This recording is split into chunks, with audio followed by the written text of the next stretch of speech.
The city is plunged into chaos as a catastrophic explosion erupts. A system warning blares, declaring Sector 7 of Liang City under attack and urging residents to seek shelter immediately.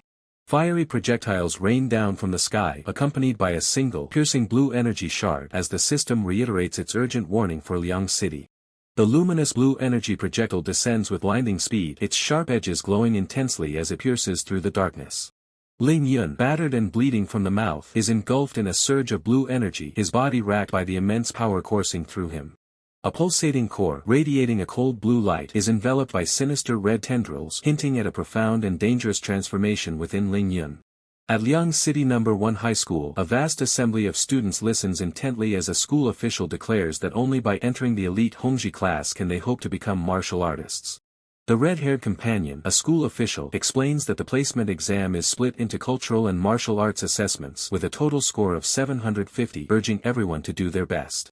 With an intense gaze, the red-haired companion emphasizes that only the top 10 students will enter the Hongji class, instructing them to proceed in an orderly fashion for the cultural exam. The black-haired youth reflects on his past coma, the worry it caused his parents, and the 2-year sick leave. He realizes this is his final chance to become a martial artist, a chance he must seize. The black-haired youth stands firm, his expression resolute as he faces an unseen individual prepared for the challenges ahead. A group of students confronts the black-haired youth, one mockingly asking if Chindu actually showed up for the exam, while another wonders how he dares to appear after a 2-year absence. The lead bully, his face contorted in a sneer, points accusingly at the black-haired youth, declaring him a genius for attempting the exam after such a long absence, his words dripping with sarcasm. The black-haired youth calmly dismisses the bully's taunts, gripping his arm with surprising strength, and advises him to worry about his own upcoming test instead. The black-haired youth walks away, leaving the stunned bullies in his wake, their expressions a mix of surprise and confusion at his unexpected composure. The bullies, still reeling from the encounter, question how a former pushover could be so arrogant, wondering if the black-haired youth's grip was unexpectedly strong. The black-haired youth sits at a computer, focused on the screen, ready to begin the exam, while other students are visible in the background. The lead bully, a menacing grin spreading across his face, plots to accidentally cripple the black-haired youth during the exam, believing no one will question him. The black-haired youth stares at the exam question, which asks for a brief description of the current world's background and the High Martial Calendar's initiation day, starting with common knowledge. A shattering portal reveals a cosmic entity as the narrator recounts that in 2842 an otherworldly civilization invaded Earth, met with humanity's desperate nuclear retaliation. A monstrous red entity looms over Earth, its massive claws threatening to crush the planet as the narrator reveals the nuclear war failed, resulting in over 5 billion casualties 2 years later. Amidst the ruins and mutated creatures, humanity began to evolve, breaking their physical limits due to global nuclear radiation. By August 27, 2860, all adults reached life intensity level 2. Against a backdrop of towering, dark figures, the narrator declares this day marked the end of the old era and the dawn of the new, known as the initiation day of the High Martial Calendar. The exam continues, displaying more questions. Question 2 asks about important figures in the High Martial Initiation War, and Question 3 queries about erroneous policies for world order restoration. The black-haired youth leans back, contemplating the exam questions, his expression thoughtful as he considers his answers on the computer. The black-haired youth arrives home, announcing his return. His father, pleased, tells him it's perfect timing and to get ready to eat. A girl, startled, drops an exam ticket bearing the name Chindu. The father scolds her, warning the clumsy girl not to lose her ticket. Family gathers around the dinner table, enjoying a meal together, a peaceful scene after the day's events.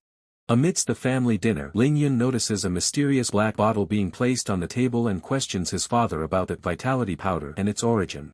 His father, the red-haired companion, reveals he purchased the vitality powder specifically to help Ling Yun boost his scores for the upcoming Hongji class exam. Ling Yun quietly expresses his confidence, assuring his father he can pass the exam without the aid of the powder. The red-haired companion firmly tells Ling Yun to stop worrying, emphasizing that despite his own failed martial artist dreams, the family can support Ling Yun and his sister and will always find a way to provide. A subtle, determined smile plays on Ling Yun's lips, a silent acknowledgement of his father's unwavering support. Later that night, Ling Yun meditates, his mind heavy with the weight of his father's sacrifice. He realizes the vitality powder likely drained their family's savings, fueling his resolve to become a martial artist to protect them. Fierce determination ignites within Ling Yun as blue energy swirls around his hands. He understands that the success of tomorrow's crucial exam hinges entirely on his efforts tonight. Suddenly, Ling Yun finds himself transported to a desolate crystalline realm surrounded by towering ice formations, a gleaming sword planted firmly in the frozen ground beside him. Wielding the ethereal blade, Ling Yun stands ready to face the shadowy threats. The narrator explains that ever since a mysterious coma, Ling Yun has been drawn into this crystal space every time he falls asleep. The crystal space is teeming with monsters whose sole objective is to destroy a central crystal. Ling Yun's mission is to protect it, knowing that if the crystal falls, he'll endure a day-long coma. Yet, if he dies defending it, he wakes up immediately, fully revitalized. Ling Yun fiercely attacks a monstrous creature, revealing the harsh reality of this dream realm. Initially, fear of death led to constant comas, but discovering that dying in the space granted him energy changed everything. Each successful defense against a monster wave also boosts his spiritual power, enhancing his memory and comprehension, explaining his academic prowess despite a 2-year suspension. System notifications flash, warning Ling Yun of the next monster wave arriving in only 30 seconds. A bittersweet realization dawns: only the first successful defense of the crystal truly contributes to his progress. As the countdown ticks down, Ling Yun adopts a ready stance, red energy crackling around him, anticipating the imminent onslaught of the next monstrous threat. He launches into a dynamic aerial maneuver, his body a blur of motion amidst swirling red energy, sword poised to strike from above. With deadly precision, Ling Yun plunges his blade deep into the colossal, shadowy beast, its form writhing in silent agony. Ling Yun, visibly exhausted and sweating from the intense battle, commands the system to open his status panel, eager to assess his current state. His status panel materializes, displaying name Ling Yun and revealing his current stats: life intensity level 5.1, spirit 5, lifting strength 1,100 pounds, speed 20 meters per second, and flowing light sword tier 1 at 80%. Ling Yun's thoughts betray his concern, realizing these stats might not be sufficient for the Hongji class or to become an elite martial artist. The defense waves show multiple incomplete tiers, starting with 4-5. A system alert flashes, announcing the imminent arrival of the 5th monster wave and urging Ling Yun to prepare for battle. Sweat beads on his brow as he steels himself for the next challenge. Here it comes, Ling Yun exclaims, swiftly dodging a colossal fire breath attack that erupts from an unseen foe, narrowly escaping the scorching flames. Ling Yun lands with agile grace, his sword held ready, as icy debris scatters around him from the preceding attack. He swiftly counters, targeting the monstrous red claw with a precise claw tier strike from his blade. Ling Yun deftly evades a powerful tail whip from the colossal, dragon-like creature, the force of the blow tearing through the air where he once stood. He continues his agile evasion, spinning through the air with incredible speed to avoid further attacks. Ling Yun, now radiating a faint blue aura, delivers a forceful kick to the monstrous lizard. He reflects that after countless deaths, he has finally mastered the giant creature's attack patterns and rhythm. With a decisive move, Ling Yun unleashes his light sword style breeze under the forest, a potent blue energy strike that pierces directly into the monster's chest. The monster, instead of falling, roars in renewed fury, its body glowing with an ominous red light. Ling Yun watches in surprise, realizing the creature has gone berserk. Ling Yun's face tightens with a strained determination, preparing for the escalated battle against the enraged beast. He strategically positions himself atop the berserk monster's back, a fiery aura intensifying beneath him as he prepares his next move. Ling Yun stands firm, sword ready, directly confronting the colossal, roaring monster as it lunges with gaping jaws, poised for a final, desperate clash. The colossal beast's roar is met by Ling Yun's decisive counterattack, his blade a blur as he charges through the fiery chaos, a powerful whoosh accompanying his strike.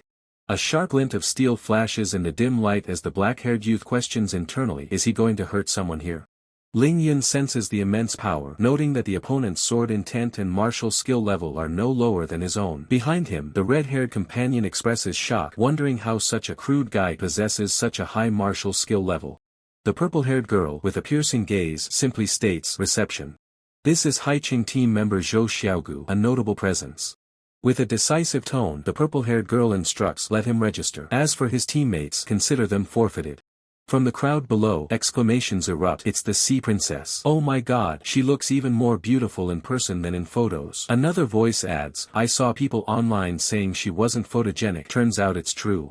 Ling Yun questions the title, Sea Princess. Elder Chen, with a knowing look, advises him, you like her? I suggest you give up immediately. Elder Chen continues to explain, her name is Zhou Xiaogu, nicknamed the Sea Princess. She's the only daughter of the principal of Haiqing No. 1 High School. Family power, wealth, reputation, personal talent, everything about her is top tier, a true heaven's favored daughter. He concludes bluntly, you have no chance.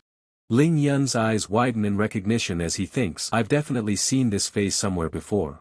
Ling Yun's thoughts race, identifying her as that sneaky attacker from the virtual battle, the little girl who sold nuclear bombs. He marvels, this face looks exactly the same. I thought it was just a system-generated face. I didn't expect someone this beautiful to exist in real life.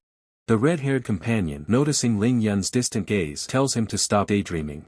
Ling Yun internally acknowledges the surprising encounter. I actually met an online opponent in real life, but she probably won't recognize me. Back then, her martial skill had already reached first stage perfection ahead of me. The scene shifts to a quiet hallway, focusing on a door marked 301. Inside, a teapot steams gently, filling the air with a soothing aroma, and teacups sit ready, accompanied by a soft clink. The red-haired companion informs the group that the team leaders have announced new rules for this year's tournament, including an additional badge capture battle before the elimination rounds. Ling Yun questions, badge capture battle? Ling Yun leans forward, demanding to know what exactly are the new rules. The red-haired companion elaborates, this 100 cities tournament will last 3 days and consists of 3 rounds. He continues, the first round is tomorrow's badge capture battle. The location is a forest. Within 13 hours, you must obtain badges marked with the characters Gao and Wu. After obtaining the badges, you must reach the endpoint and report in. The number of people from each team who reach the endpoint determines whether the team passes. A student asks, teacher, how many badges are there in total?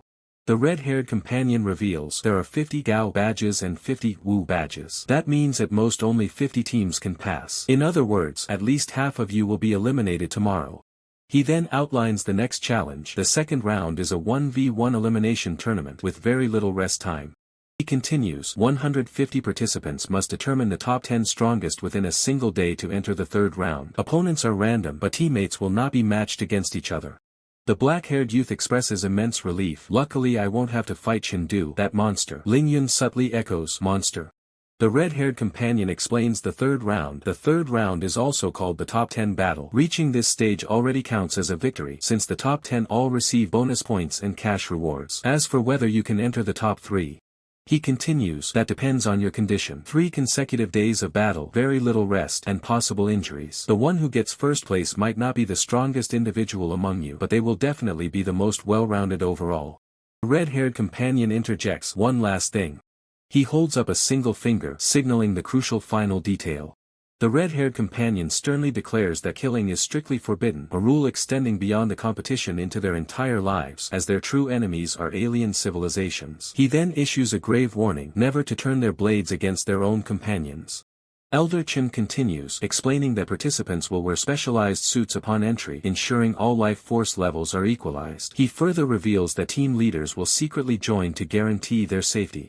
Red-haired companion then adds a crucial caveat, stating that his intervention would signify their elimination. He concludes with an encouraging smile, telling them to believe in themselves for tomorrow's challenge, assuring them that any outcome will be the best.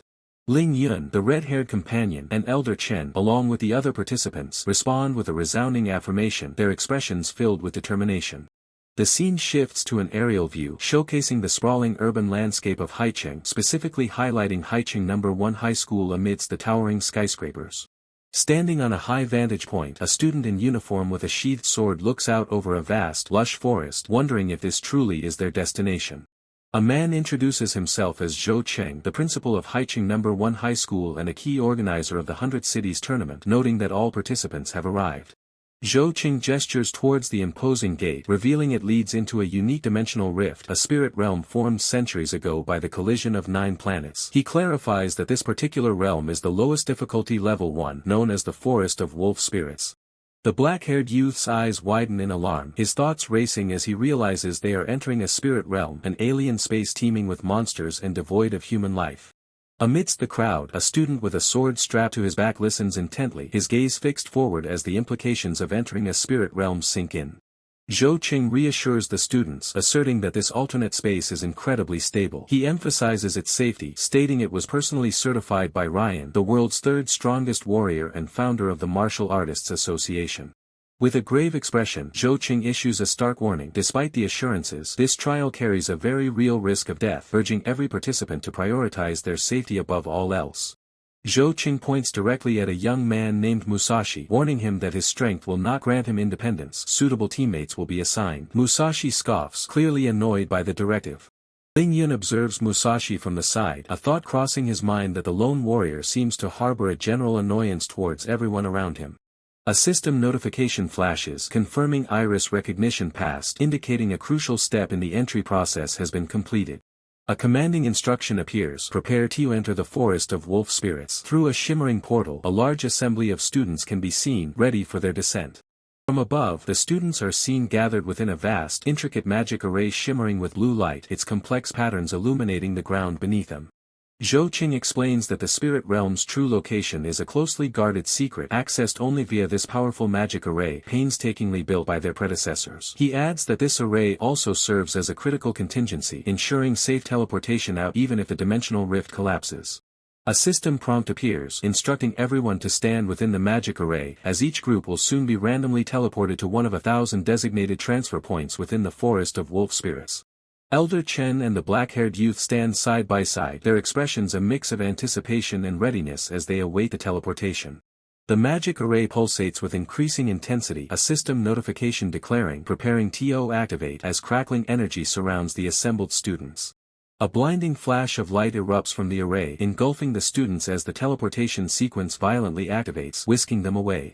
Ling Yun, momentarily disoriented by the sudden teleportation, raises a hand to shield his eyes, his expression quickly shifting back to focused alertness. Ling Yun finds himself standing amidst a dense, ancient forest, the forest of wolf spirits. As he looks up at the towering canopy, a thought forming in his mind: so this is the spirit realm? His boots firmly planted on the forest floor, Ling Yun stands ready, surveying his new surroundings with a keen eye. Elder Chen holds up a glowing blue device, consulting it as he asks Ling Yun which designated marker they should head towards. Ling Yun smiles, examining his own blue device, noting their stroke of luck. A badge is located incredibly close to their starting point. He suggests they immediately verify its authenticity. With a shared understanding, Ling Yun and Elder Chen exchange confident smiles, both agreeing to pursue the nearby badge.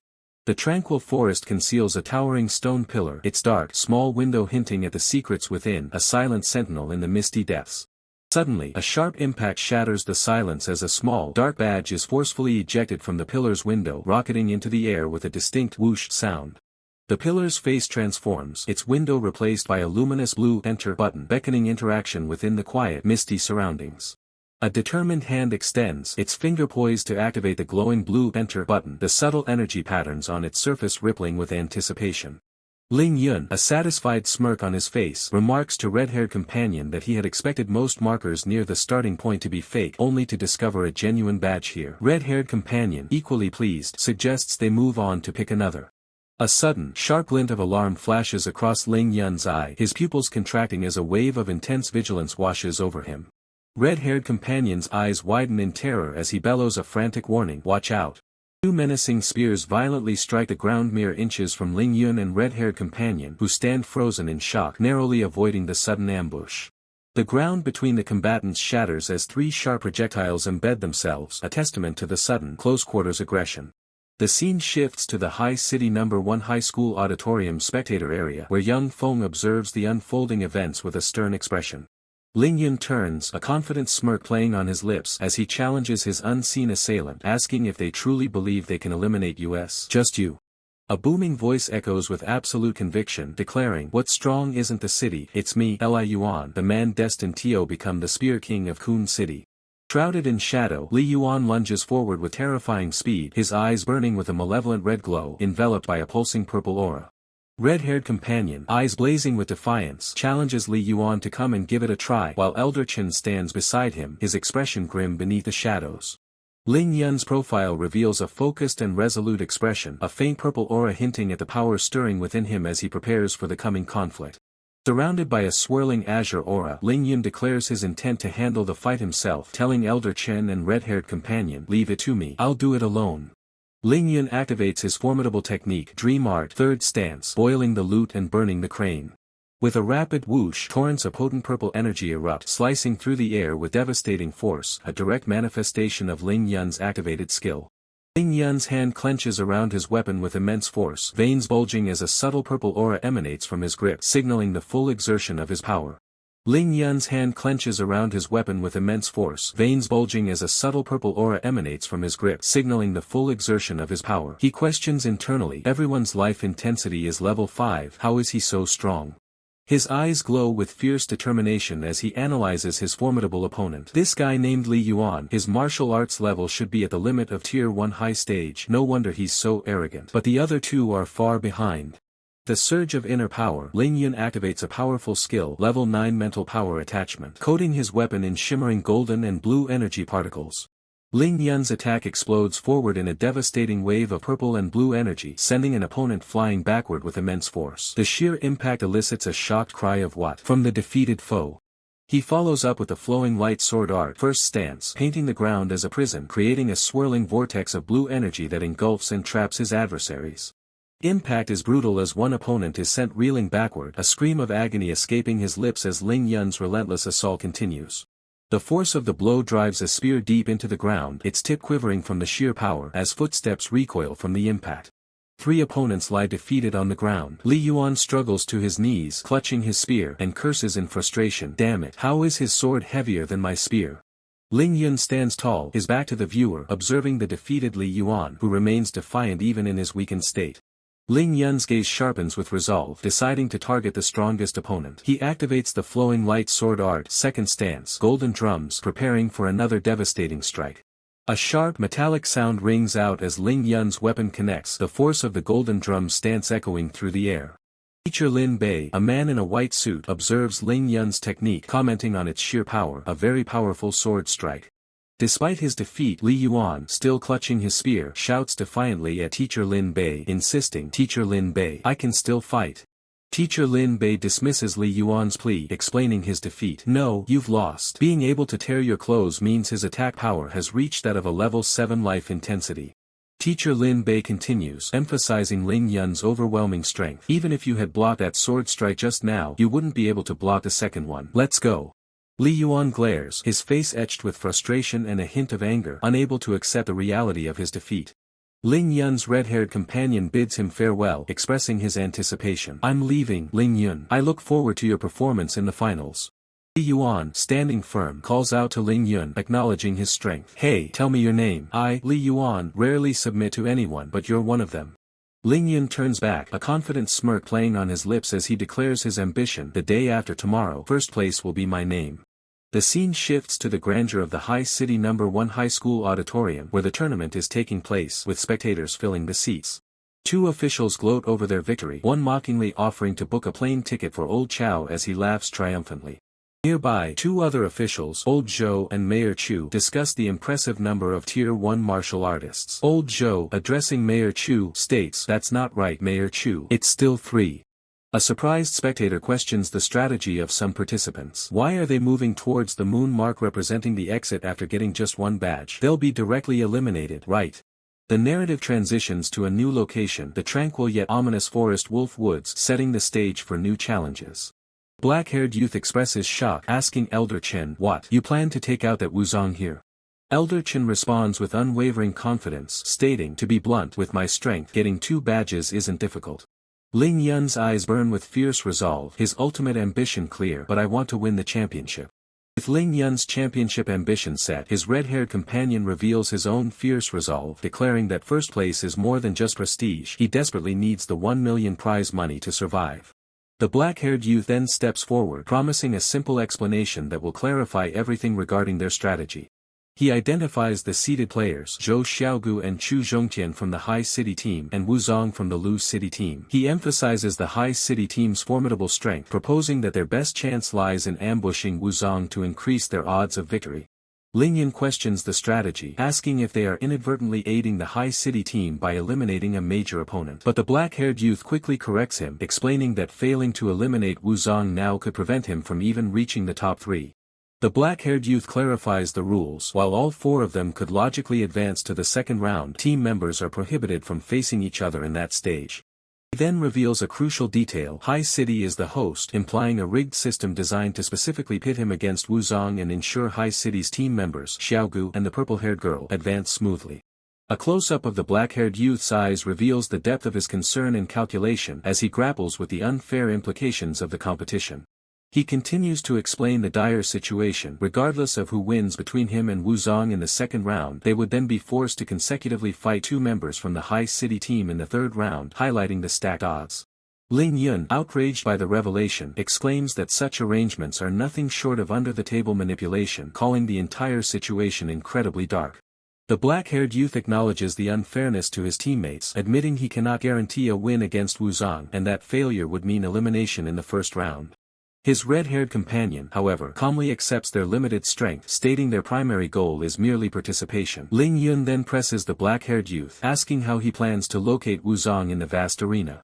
As they move through a misty forest, the black-haired youth confidently explains that given Wu Zhang's arrogant personality and immense strength, he will undoubtedly seek out the area with the highest concentration of badge marks to snatch them. With a confident smirk and a pointing gesture, the black-haired youth reveals their plan. They will intercept Wu Zong on his way to the exit, precisely where the badge marks are most concentrated. The scene shifts to a long, winding path through a dense, misty forest, illustrating the treacherous terrain where their ambush will unfold. Ling Yun, the black-haired youth, and the red-haired companion position themselves on a rocky vantage point overlooking the path, ready for their target.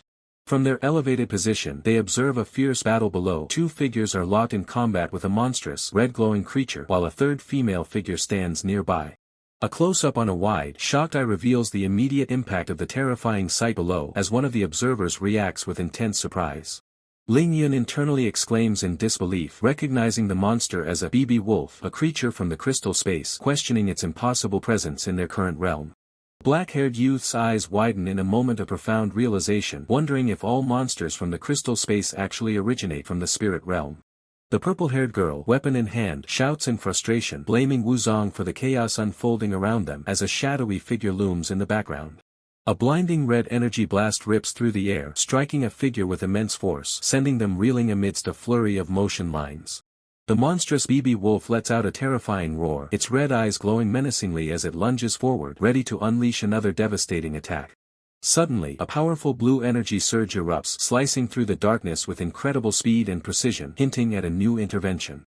Purple-haired girl, sprawled on the ground, cries out in shock, recognizing the source of the blue energy blast impacting the monster as her teacher.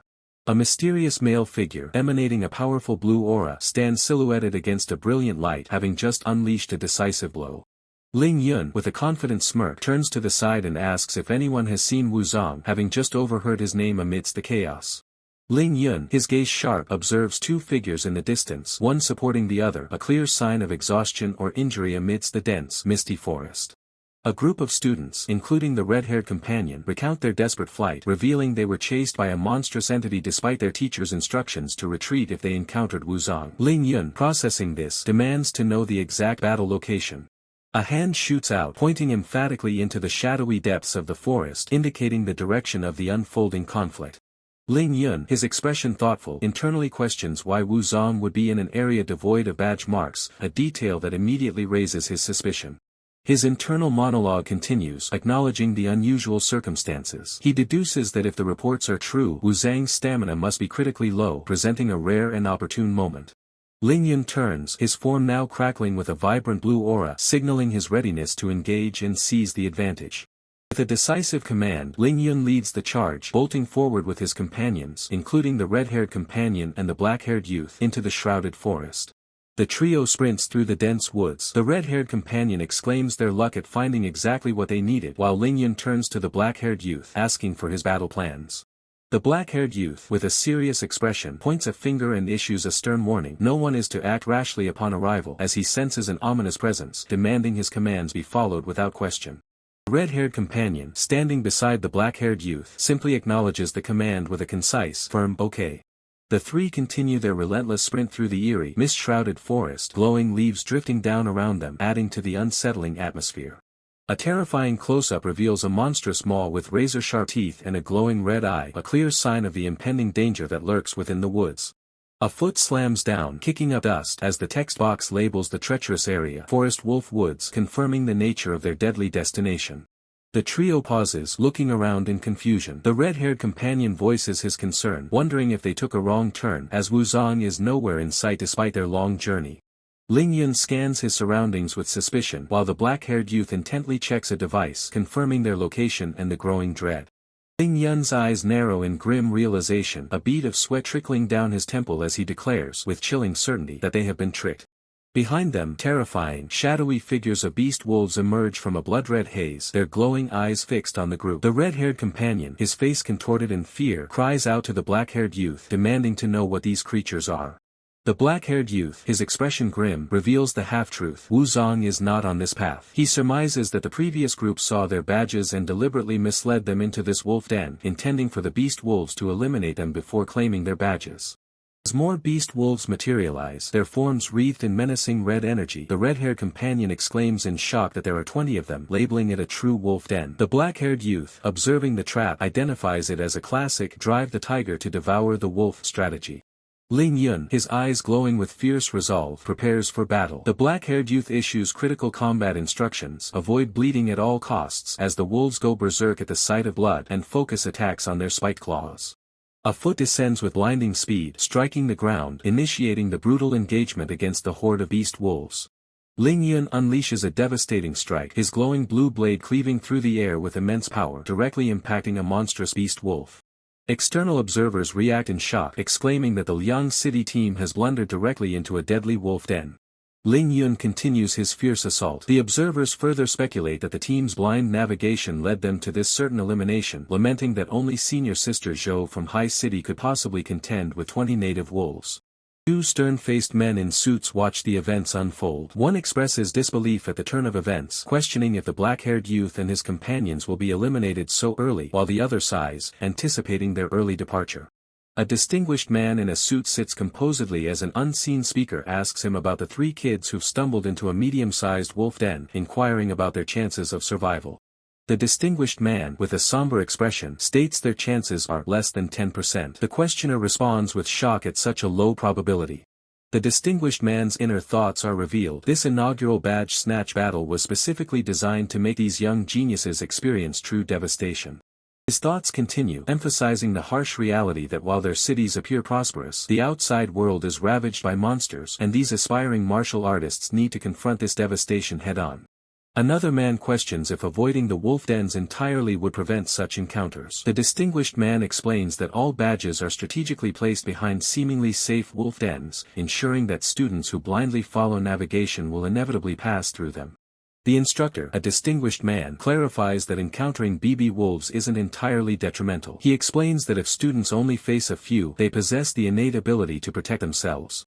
He continues, lamenting the Liang City team's misfortune for stumbling upon a medium-sized wolf den teeming with 20 beasts. Another official, seated beside him, expresses concern for their own High City team's smooth passage. The instructor confidently assures him that with his daughter, Zhou Xiaogu, and his son, Chu Zhongtian, even a large wolf den won't impede the High City team.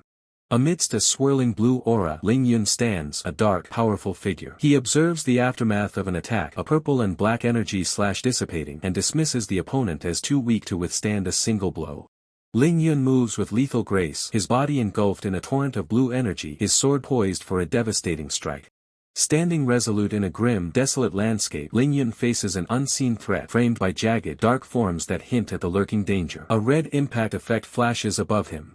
Ling Yun's eyes narrow with fierce determination as he mentally assesses the situation. He notes his success in drawing most of the attacks, confident that his teammates can endure as long as the BB wolves don't enter their berserk state. Black-haired youth shouts, calling out to Chen Du as a monstrous, red-eyed wolf-like creature lunges from the swirling blue energy behind him, threatening to overwhelm their position. Elder Chen, mid-air, unleashes a powerful, glowing blue kick, directly impacting one of the menacing wolf-like creatures with formidable force. The black-haired youth, engulfed in blue energy, fiercely engages a wolf-like creature, shouting instructions to share the burden of the fight, taking on 3 enemies himself. Ling Yun assumes a low, powerful stance, activating the second stance of the flowing as a vortex of intense blue energy erupts around him, preparing for a concentrated assault. Massive wolf-like creature roars, its maw wide open in a terrifying display of aggression, illuminated by the dark, ember-filled environment. Ling Yun executes the third stance of the flowing, launching himself skyward with a luminous blue kick, while another ally delivers a fiery, golden arc of attack, both striking down at the formidable wolf-like foes below. Ling Yun crouches low, his gaze sharp and intense, as 3 menacing wolf-like creatures with glowing red eyes descend upon him from above. Ling Yun's face contorts in a grimace of frustration, his teeth clenched as he curses the overwhelming situation. Elder Chen, enveloped in pulsing purple energy, clenches his fists in a mix of anger and despair, lamenting that he, once ranked first, has become a burden to his team. Ling Yun stands ready, eyes glowing with blue power, as he assesses the threat. He notes that these BB wolves possess a life intensity of at least level 5, with the strongest reaching nearly level 6.5. The black-haired youth deftly evades a lunging wolf, his thoughts racing. He realizes that despite his level 7 life intensity, he can't attack if the enemies refuse to engage directly. He also notes that Lu Bo is struggling, barely holding his own against 3 BB wolves, leaving him unable to support Mo Late. Ling Yun's face is etched with intense concentration, pushing his limits. He realizes his power and speed are still just slightly lacking. A BB wolf unleashes a terrifying roar, its sharp fangs and glowing red eyes a clear sign of its ferocity as a red impact effect flashes above its head. Another BB wolf lunges with predatory intent, its claws extended and red eyes burning, a blur of aggressive motion. Ling Yun becomes a whirlwind of blue lightning and energy, clashing violently with unseen foes in a chaotic, explosive exchange of power. With a determined expression and glowing blue eyes, Ling Yun pushes himself. He realizes they only have 2 minutes to defeat the BB wolves and secure the badge, or they'll lose their chance to escape. He internally commands his sword to be even faster. Ling Yun moves with astonishing speed, a blue streak of energy, delivering a rapid and powerful attack with his blade. Ling Yun's movements are a blur of blue energy as he slashes, feeling a surge of power. He exclaims, "Good, this is the feeling." A confident smirk plays on Ling Yun's face, surrounded by his blue aura. He believes that as long as he can maintain this newfound balance, they still have a chance to succeed. Black-haired youth, his face obscured by shadow and shock, reacts with alarm as he calls out to Chen Du, revealing that Mo Late's arm has been slashed.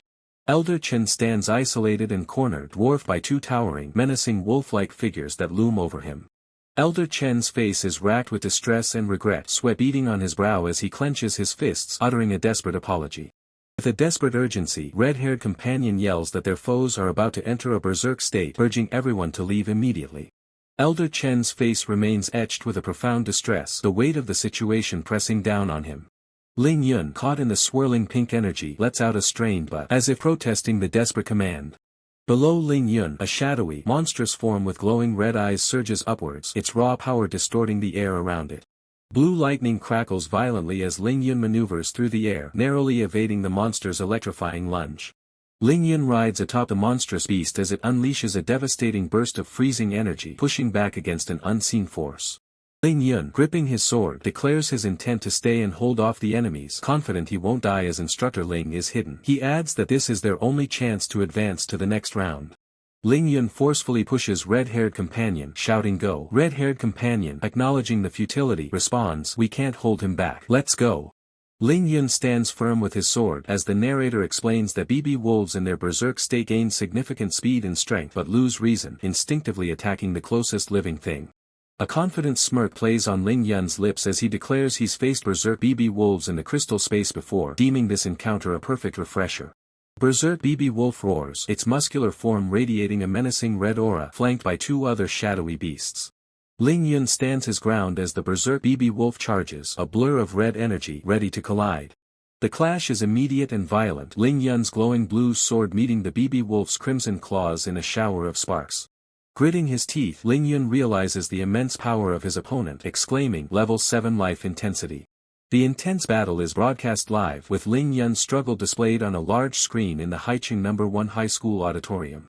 From the audience, a man with glasses remarks that even a top-tier martial artist would likely be stopped by a berserk wolf den. He laments missing a potential showdown between the 4 great perfections, confidently stating that it would be a piece of cake for Zhou Xiaogu and Chu Zhongtian of their Haicheng team. Another observer, impressed, notes that Ling Yun is surprisingly tough to have lasted this long. He finds the impressive display a bit strange. The man on the right inquires if there's something strange about Ling Yun. The man on the left, reviewing a profile, reveals that he hadn't expected that Chen Du hadn't even left Liang City before coming to Haicheng. The man holding the papers dismisses the observation, stating that it's not too weird, as martial arts primarily rely on talent. The man on the left counters, clarifying that he's not questioning Ling Yun's martial arts proficiency but rather his unique fighting style. Intrigued, the man on the right turns, asking for further explanation. How so? The man's expression hardens, preparing to elaborate on his observations. The man explains that while Ling Yun's flowing light sword isn't perfect and his martial arts haven't reached tier 99%, he can predict attacks without even looking. He concludes that the fighting style suggests he fought his way out of countless battles on the front lines. The man on the right processes the profound implications of this assessment, his expression thoughtful. The speaker continues, noting that ordinary people don't enter the spirit realm, let alone Goi, and questions if Chindu had an academy background or data on BB wolves. Yet, he reveals the shocking truth: Ling Yun is actually just a kid from an ordinary family with no background. Back in the arena, Ling Yun stands ready, surrounded by multiple shadowy wolf-like figures, his blue aura intensifying. The battle rages, a furious exchange of crimson claws and brilliant blue blades. With a powerful sweep, Ling Yun unleashes Forest Breeze, his blue energy blade cutting through the air as a berserk wolf lunges. Ling Yun's eyes glow with fierce determination as he internally assesses the threat. One wolf has level 7 life intensity, while the others range from 6 to 6.5. He notes that despite their smaller numbers, their combined strength surpasses even the green firefly giant he recently conquered in the crystal space. Ling Yun, having assessed the formidable wolf pack, immediately activates a powerful ability. A massive wave of crackling blue energy, like thundering war drums, erupts from his sword, striking one of the colossal wolf-like creatures with immense force. The impact is sharp and precise, as the tip of Ling Yun's blade pierces through the creature's defenses, sending sparks flying through the air. Ling Yun moves with blinding speed, a blur of blue energy as he rapidly maneuvers around a massive tree trunk, evading the enemy's pursuit while seeking an opening. His brow furrowed in intense concentration, Ling Yun internally acknowledges the urgency of the situation, knowing he must find the key to breaking through their combined strength. With powerful thrusts, Ling Yun pushes off the ground, accelerating his movements as he continues his high-speed evasion. As he gains distance, Ling Yun realizes the true nature of his opponents, recognizing the wolf-like creatures that now surround him. Strategic thought flashes through Ling Yun's mind. He must catch them off guard and eliminate any supporting threats first before they can fully coordinate their attack. Suddenly, a swift red energy blast whips past Ling Yun, forcing him to react instantly, his eyes widening in surprise at the enemy's unexpected speed. Ling Yun's determination hardens. He grips his sword tighter, knowing he must finish this battle quickly before his stamina completely gives out. A frustrated thought echoes in Ling Yun's mind as he barely evades another attack. His current speed is simply not enough to keep up with the relentless onslaught. Ling Yun faces down a charging wolf-like beast, both combatants moving at blurring speeds, ready to collide in a fierce exchange. The confrontation intensifies as the snarling, red-eyed beast lunges forward, met by Ling Yun's resolute gaze and prepared stance. Ling Yun unleashes a swift red energy slash, connecting directly with the wolf-like creature, the impact sending shockwaves through the air. Despite his efforts, Ling Yun recoils in pain as he takes a direct hit, a red energy wound blooming on his side amidst shimmering blue particles. Even wounded, Ling Yun's resolve remains unshaken. He curses his current state, knowing he has pinpointed the creature's weakness and is just a hair's breadth away from exploiting it. With renewed vigor, Ling Yun leaps above the creature, delivering a devastating downward strike infused with crimson energy, aiming to finish the fight with a decisive blow. His face contorted in a grimace of sheer willpower and exertion, Ling Yun pushes past his pain, every muscle straining as blue energy pulses around him. A fleeting memory flashes through Ling Yun's mind, a vision of a happy couple, perhaps his parents, and a younger version of himself with a female companion, fueling his burning resolve. Drawing on his inner strength, Ling Yun unleashes a furious flurry of sweeping blue energy slashes, a whirlwind of attacks designed to overwhelm his opponents. A smiling man, a figure from Ling Yun's cherished memories, appears in his mind, his gentle expression a source of unwavering motivation. Ling Yun's eyes are now shadowed with absolute resolve as he grips his sword, recognizing this battle as more than just a competition, it is the pivotal turning point of his entire life. As he strikes, Ling Yun senses a profound shift in his technique. The feel of this sword strike is distinctly different, hinting at a breakthrough in his power. A powerful exhalation of energy bursts forth, accompanied by a surge of red power, signifying the release of his newfound strength. Ling Yun's eyes snap wide open in shock as he looks up, realizing the true scale of the threat. More red-eyed wolf-like creatures loom above him, intensifying the perilous situation. A monstrous wolf-like creature with glowing red eyes and razor-sharp teeth lunges forward, its menacing presence a stark realization of Ling Yun's immediate peril. Red-haired companion crouches low in the dense forest, his mind racing. He laments, "If I hadn't trusted others so easily, I wouldn't have ended up like this. This might be a good lesson before stepping into society, but the price is too high." With a grim expression, red-haired companion sighs, accepting his fate. It seems the outcome is decided, it's time to end it. Suddenly, red-haired companion's eye snaps wide open, his expression shifting to alarm as something unexpected catches his attention. From behind, Ling Yun stands, his arms slightly spread as swirling blue energy erupts around him, indicating the activation of a powerful skill. Blinding flash of blue and white energy, streaked with dark shadows, explodes outwards, a clear sign of Ling Yun's unleashed power. Ling Yun, now silhouetted against the vibrant blue energy, holds a magnificent sword, its blade glowing, as he points forward with unwavering resolve. Black-haired youth observes the unfolding scene, a bead of sweat on his brow, and remarks, the trajectory of the sword perfectly aligns with the wind's flow, it really has become stronger.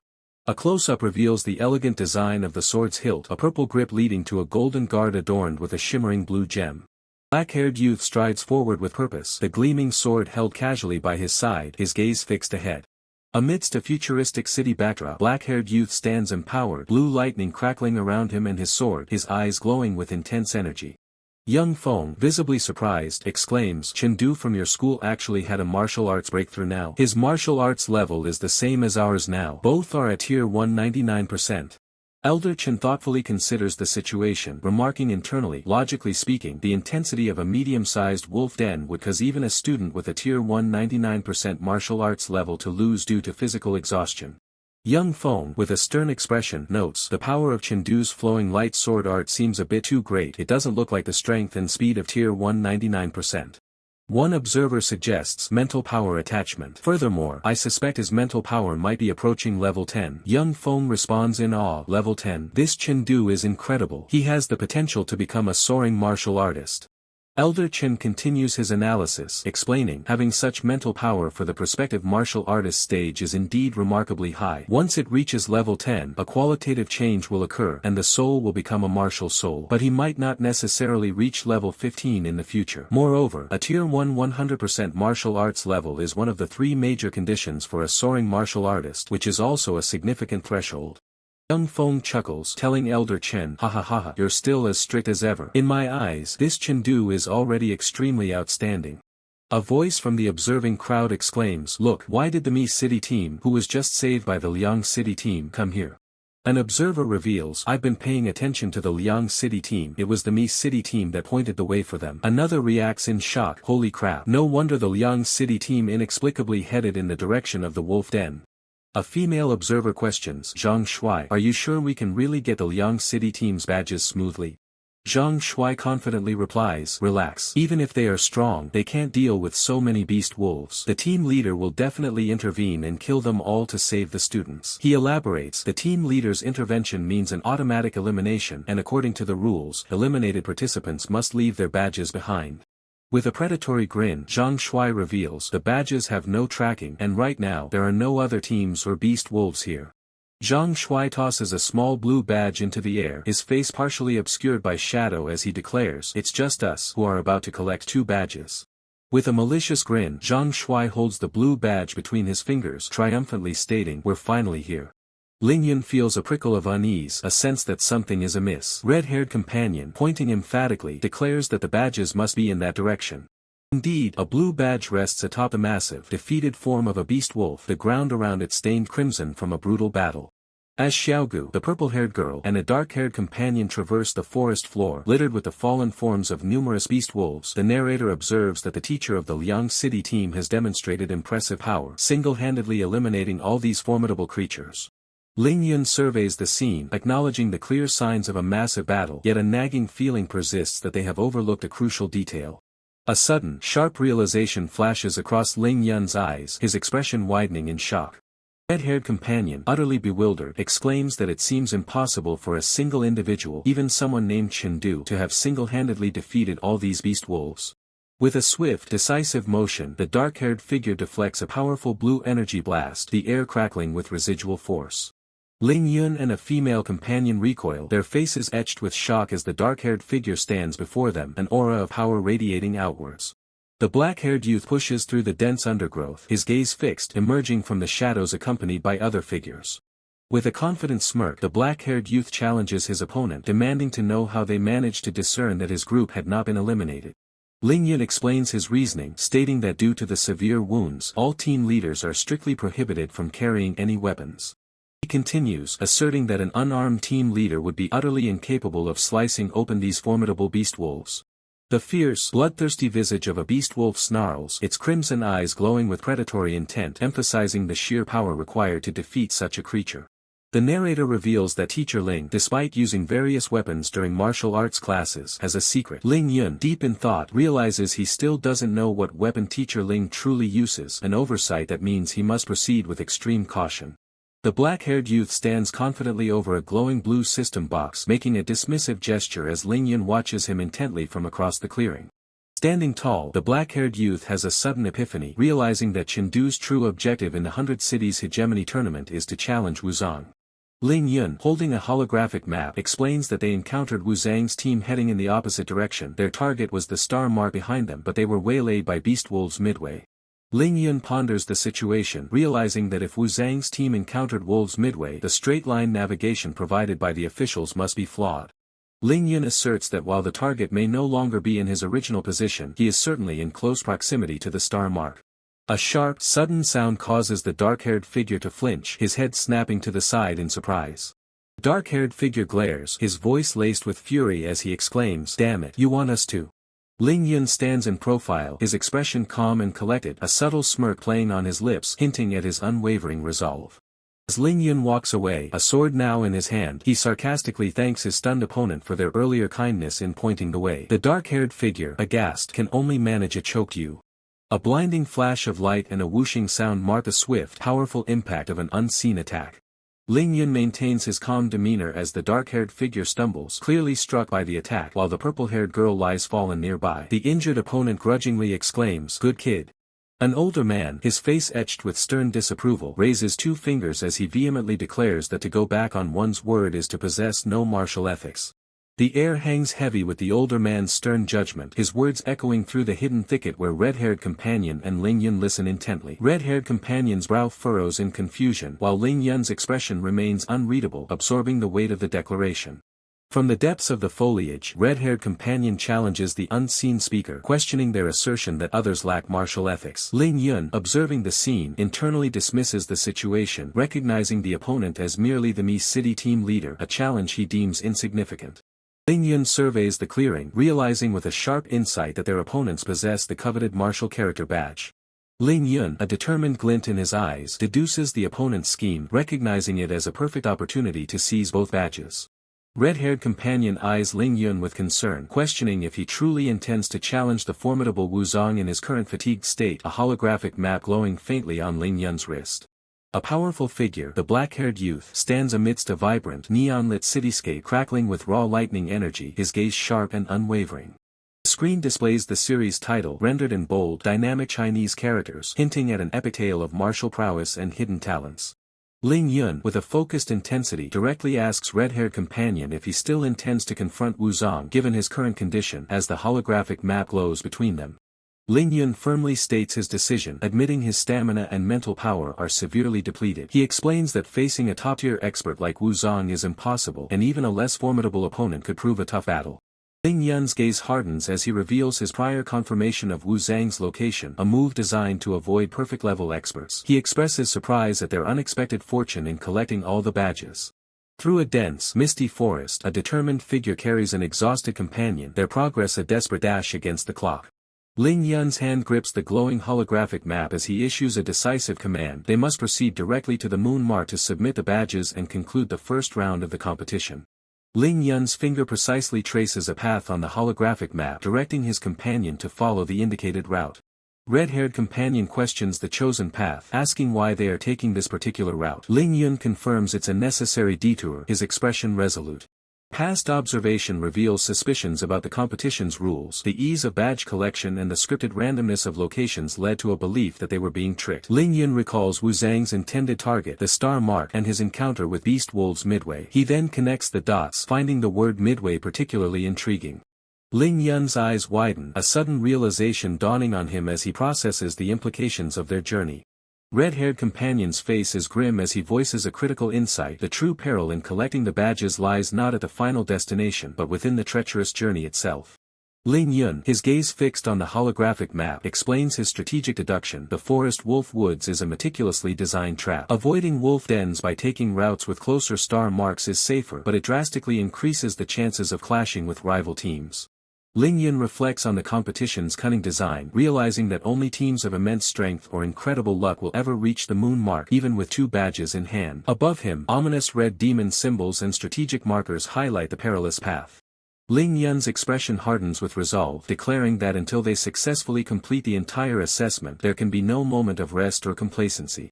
Red-haired companion's eyes narrow in understanding, the full gravity of Ling Yun's words sinking in as he acknowledges the perilous truth. Ling Yun's eyes flash with sharp alertness, a single, decisive word confirming his complete grasp of the situation and his readiness to proceed. A foot slams down with a sharp crack, kicking up dust and debris, signaling a sudden, impactful movement. A hand cautiously reaches into the dense undergrowth, searching, as if probing for an unseen threat or a hidden path. Powerful foot descends, crushing the ground as a smaller, defeated figure lies sprawled in the distance, a clear casualty of the intense competition. A single eye, wide with shock and frustration, sheds a tear as the defeated individual cries out in despair. Xiaogu stands tall amidst the forest, his blonde hair a stark contrast to the dark foliage, a massive wooden box strapped to his back, an aura of calm surrounding him despite the chaos. Ling Yun's eye glistens with a tear of sheer frustration, a bitter realization that they were on the verge of reaching the finish line, only to be thwarted. Weight of their failure hangs heavy in the air, a palpable tension as red-haired companion clenches his fists, his gaze sharp with a mix of defiance and disbelief. A desolate landscape stretches before them, the path ahead now obscured by a sudden, impenetrable barrier of shimmering energy, sealing off their progress. Ling Yun's eyes, still glistening with the residue of frustration, now harden into a steely resolve, his jaw tightening as he refuses to accept defeat. He takes a deep, ragged breath, his body radiating a faint, internal glow as he channels his remaining strength, preparing for an unforeseen countermove. Ling Yun and red-haired companion exchange a silent, knowing glance, a shared understanding passing between them that this setback is merely a prelude to a greater challenge. Meanwhile, Xiaogu stands impassively, his large wooden object resting on his back, observing the unfolding events with an unreadable, calculating expression. The purple-haired girl, standing beside Xiaogu, clutches her hands, her expression a mix of concern and apprehension as she watches the main protagonists. A sudden tremor ripples through the ground, hinting at a powerful force stirring nearby, the air crackling with an unseen energy. Elder Chen appears, his rugged face etched with experience, his gaze sweeping across the scene, assessing the new development with a keen eye. The black-haired youth steps forward, his gray eyes narrowed, a silent challenge emanating from his poised stance as he surveys the barrier. Young Feng observes from a distance, his stern expression unwavering, a veteran's calm amidst the brewing storm, his hands subtly resting on his cap. The energy barrier pulses erratically, its vibrant hues shifting, indicating a system malfunction or an external force attempting to destabilize it. Ling Yun extends a hand, a faint blue aura flickering around his palm, testing the barrier's integrity, seeking a weakness in its defenses. A wave of feedback energy recoils from the barrier, forcing Ling Yun to pull back, his expression momentarily pained by the unexpected resistance. Red-haired companion moves swiftly, positioning himself defensively beside Ling Yun, ready to intercept any retaliatory surge from the barrier. Xiaogu's lips curve into a subtle, almost imperceptible smirk, a hint of dark amusement playing on his face as he observes Ling Yun's struggle. Purple-haired girl looks up at Xiaogu, her eyes questioning his reaction, a silent plea for understanding in her gaze. Elder Chen signals to an unseen group, his hand movements precise and deliberate, indicating a coordinated response to the unfolding situation. The black-haired youth draws a short, gleaming blade, its edge catching the light, his posture shifting into a combat-ready stance.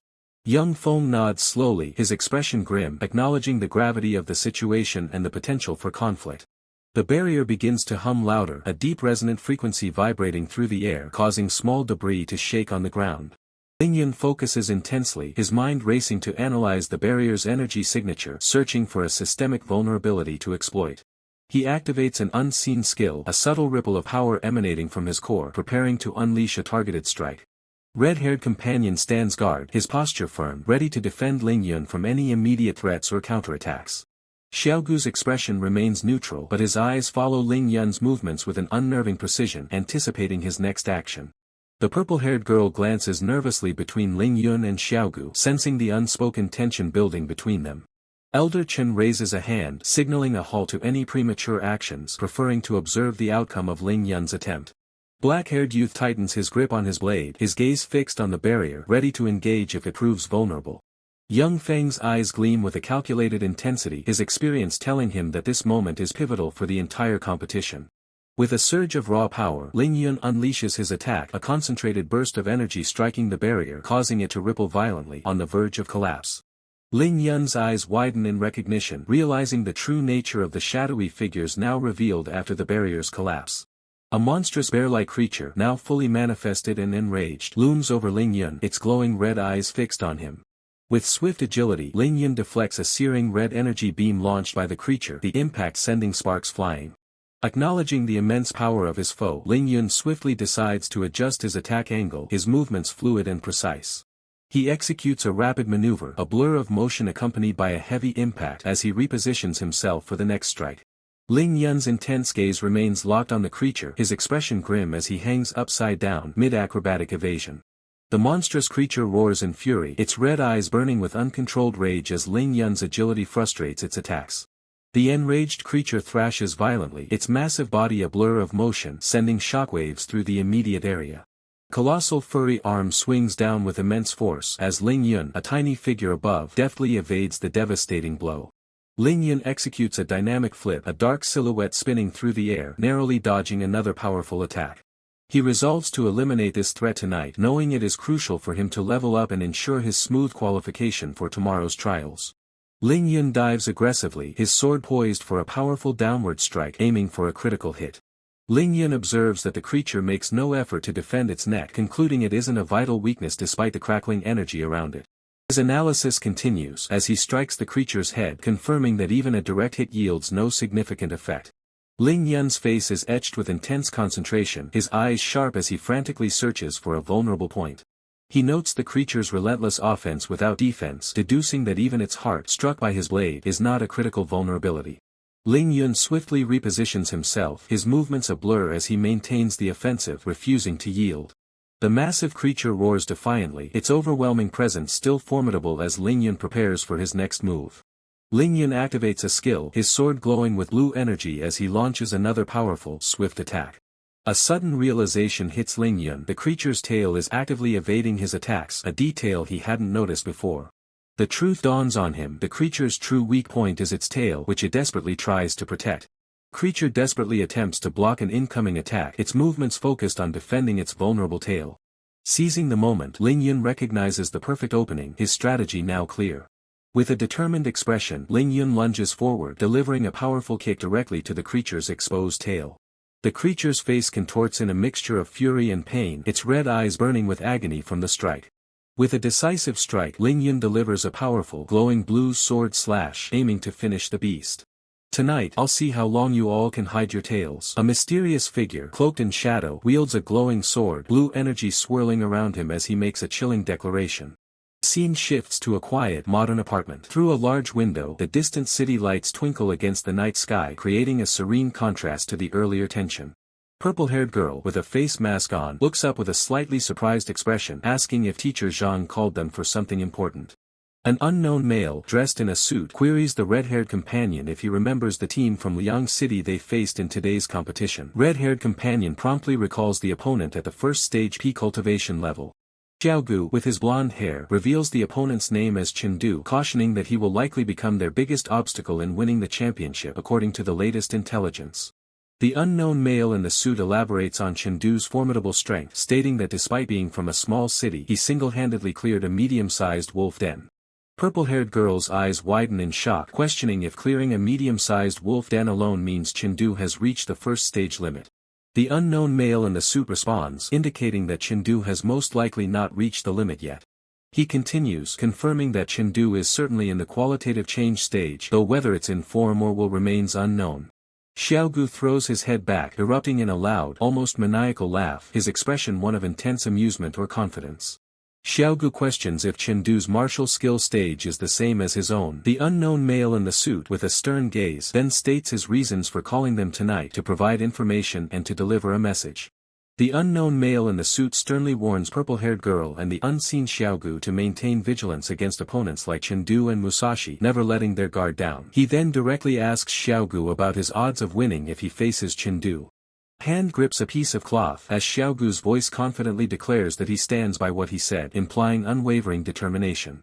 Purple-haired girl with a confident smirk and glowing blue eyes asserts that Haicheng's 10th consecutive championship win this year will be flawless tomorrow. The scene transitions to an expansive view of a grand, modern building with striking architecture bathed in the bright light of day under a clear blue sky.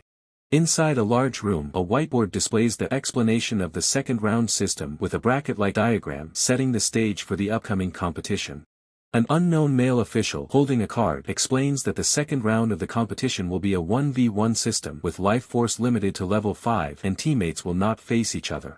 A system display details the elimination structure: 150 people to 75, then 75 to 38, one advances automatically, 38 to 19, and finally 19 to the top 10, one advances automatically.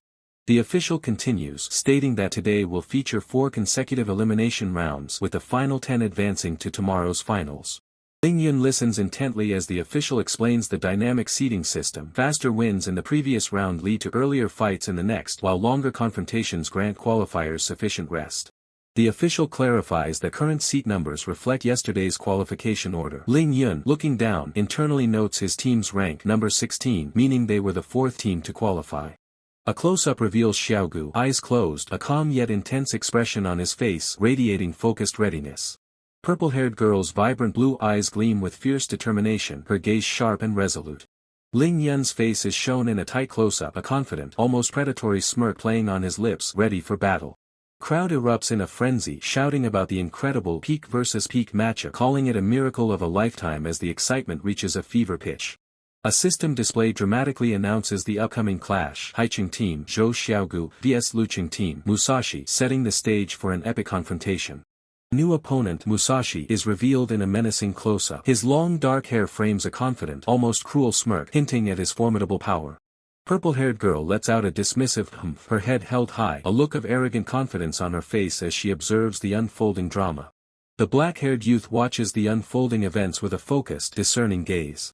His thoughts reveal the names of the combatants: Zhou Xiaogu and Musashi. Interesting. The system announces a critical combat parameter: life intensity for both contestants has been suppressed to level 5. The purple-haired girl prepares for battle, her multiple blades glinting. Musashi stands opposite the purple-haired girl, both poised for the inevitable clash, the tension palpable between them. Musashi, a challenging smirk on his face, declares to the purple-haired girl, Zhou Xiaogu, "I've wanted to fight you for a long time." The purple-haired girl responds with a confident smile, asserting, "Is that so? Then you can come to Haicheng No. 1 High School, I'm available anytime." Musashi unleashes a swift, glowing blue attack, proclaiming his desire to face the purple-haired girl at her peak, challenging her reputation of invincibility. "I want to fight that you, who carries the pressure of a 10-match winning streak and must give your all. Everyone says you're invincible among your peers, but I don't believe it." The purple-haired girl meets the assault head-on, purple energy crackling around her as she retorts, "I suggest you start believing." Clash intensifies, a blinding flash of white energy erupting as their attacks connect. The combatants move with incredible speed, their forms blurring in a whirlwind of motion. Musashi brings his glowing blade down in a powerful arc, but the purple-haired girl deftly parries the strike with her own weapon. With a burst of pink energy, the purple-haired girl deflects Musashi's blue energy wave, sending sparks flying. The purple-haired girl's expression remains focused, her eyes sharp as she assesses the exchange. Musashi's face contorts in a moment of surprise, perhaps realizing the purple-haired girl's skill. An observer questions, why can it display the martial skill level directly? Another explains, the protective suits this time have chips specifically for sensing force. They calculate the skill level based on how the power is applied. Musashi continues his relentless assault, his blade carving a wide, luminous arc of blue energy through the air. The powerful blue energy slams into an unseen barrier, creating a resounding impact. A brilliant blue attack descends rapidly, narrowly missing the purple-haired girl's head. The purple-haired girl skillfully evades the vertical blue energy beam, leaping back as it cleaves through the ground she just occupied. System notification flashes, displaying a martial skill index 92% for the purple-haired girl. Musashi lunges forward, his sword poised for a decisive strike, but the purple-haired girl crouches low, ready to block. In a swift motion, the purple-haired girl spins, deflecting Musashi's attack with precision. Musashi's thoughts race, she didn't rush to strike. Even with my body mid-air, she's still on guard against me. The purple-haired girl's hand shoots out, attempting to grasp Musashi's sword hilt with lightning speed. Purple-haired girl strategizes, thinking, holding the sword without dropping it, aiming at my supporting hand, then the next strike will inevitably be. Her blue eyes narrow, a surge of determination reflecting her strategic mind. Their blades collide in a dazzling explosion of blue energy, each combatant pushing their limits. The system updates, revealing an astonishing martial skill index 99% as the purple-haired girl continues her fierce engagement. Her grip tightens on her small blade, preparing for a decisive counter. With a final, thunderous impact, their weapons clash once more, sealing the intensity of their battle. The fierce exchange of blows culminates in a powerful impact as a system notification flashes, revealing a formidable martial skill index 95%. Musashi acknowledges the blow, a grim smile spreading across his face despite the blood staining his shoulder. "You forcibly changed my slashing trajectory and even injured my shoulder," he states, then adds with a chilling laugh, "You really are strong, ha ha ha ha." Ling Yun, observing the intense battle, furrows his brow in confusion. "Strange, why can't I see their basic martial skills?" he wonders aloud, a hint of concern in his voice. The purple-haired girl, her eyes burning with fierce resolve, declares with a smirk this is only the beginning as she prepares for her next move. Musashi lunges forward, his weapon enveloped in a potent purple aura, striking with incredible speed and precision. A chilling glint flickers in Musashi's eye, a predatory focus sharpening his gaze as the battle rages. Purple-haired girl unleashes a burst of purple energy, her expression unwavering as she expertly parries the incoming attack.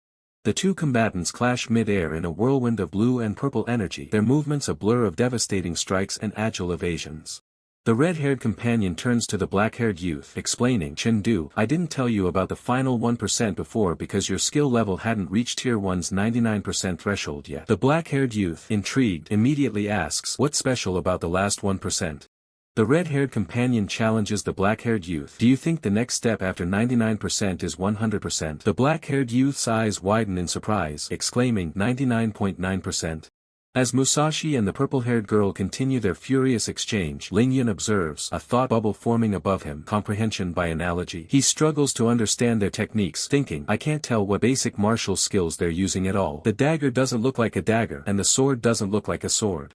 The red-haired companion elaborates, comprehension by analogy refers to switching weapons, using a weapon with different attributes to perform your previous basic martial skills. The black-haired youth, processing the information, realizes, Musashi's basic martial skill is the cloak hammer technique.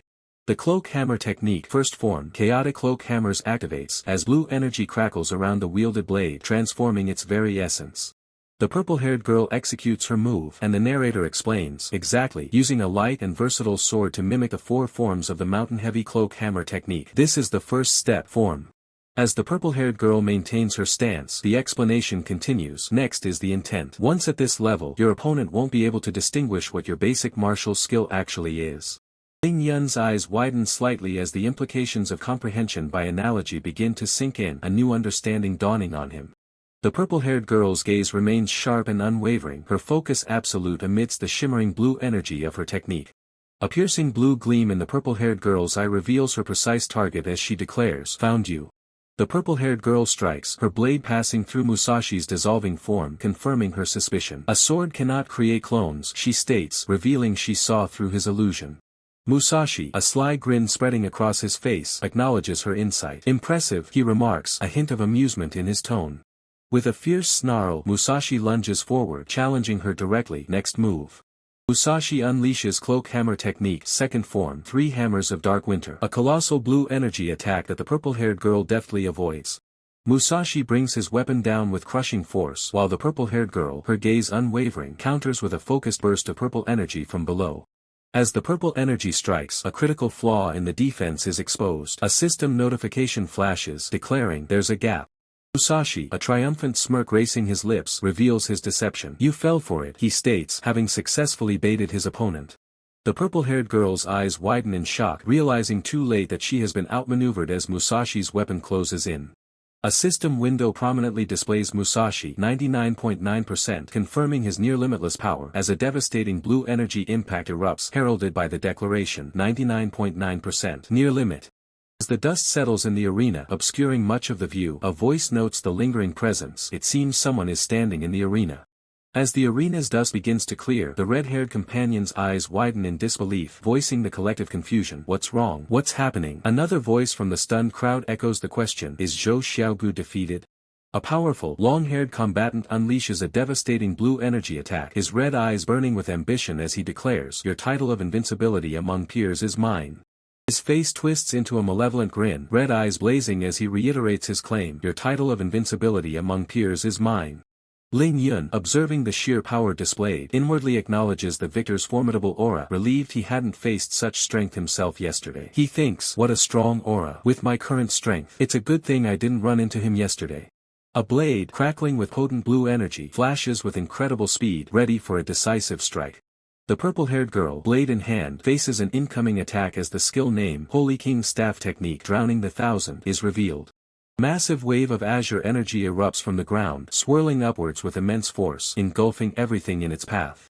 Trapped within the swirling vortex of blue energy, the purple-haired girl struggles, her form distorted by the overwhelming force. A colossal wave of luminous blue energy crashes down, swallowing the arena in its devastating wake, leaving observers stunned. "What?" a voice exclaims in disbelief. Despite being engulfed by the raging blue energy, the purple-haired girl's eyes burn with fierce determination, her grip tight on her blade. A system notification flashes, Tier 1 limit 100%. The narrator reveals this is one of 3 major thresholds to become a soaring martial artist, a feat the purple-haired girl achieved at just 17 years old. The red-haired companion gasps in astonishment, pointing towards the purple-haired girl as he exclaims, "The last person to achieve such a feat before 18 was Wawa Torres, a principal of a top school." Standing defeated on the platform, the purple-haired girl reluctantly concedes, "Damn it, you win." A chibi-fied Ling Yun sighs in disappointment, lamenting that the fierce battle didn't escalate into a complete deathmatch, leaving him no scraps to collect. He thinks, "Since you fought to this point, couldn't you have had a hearty deathmatch, so that I could pick up the scraps?" Sigh. A voice observes, realizing the truth behind an earlier statement, "No wonder you mentioned 3 perfect-level martial arts earlier, your daughter is at the limit, hiding it so deeply." A male observer with gray hair explains that the purple-haired girl only broke through last week, a secret even her team leader wasn't privy to. Another male observer in a suit adds that as a seated player, revealing her true state beforehand would dampen the fighting spirit of other participants. The suited male observer smirks, emphasizing, "Fighting spirit is very important for the growth of students." A male observer in a cap remarks that this Zhou Xiaogu is truly outstanding. The white-haired male observer responds, acknowledging her talent but noting that with her father being a 3-star deacon of the Extreme Martial Palace, she will likely choose Black Dragon Martial Arts University. The white-haired male observer continues, mentioning another promising talent, Wu Zong isn't bad either. Unfortunately, he has already been admitted through early special admission by Tianfeng Martial Arts University. Male observer in the cap sighs, regretting that Qilan Martial Arts University was too slow, and wonders if there are any other promising seedlings left. Ling Yun, listening intently, thinks to himself with a resolute expression, "We only need geniuses." The screen announces the impending clash, the next duel, as 2 blades meet with a fierce, sparking impact. The anticipation builds for the next duel, as lingering dust and smoke obscure the view, hinting at the power yet to be unleashed. A bored student yawns widely, complaining, "Boring. I'm almost falling asleep," as Ling Yun stands beside him, equally unimpressed. The red-haired companion points excitedly, drawing attention to a new challenger. "Look, it's that Chengdu who soloed the Wolf Den." The black-haired youth, known as Chengdu, strides confidently through the crowd, his gaze focused and determined, ready for his next challenge.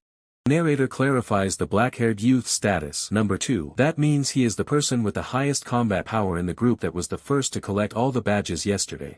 A serene, long-haired competitor in traditional robes stands calmly, exuding an air of quiet power as the black-haired youth is seen in the distance.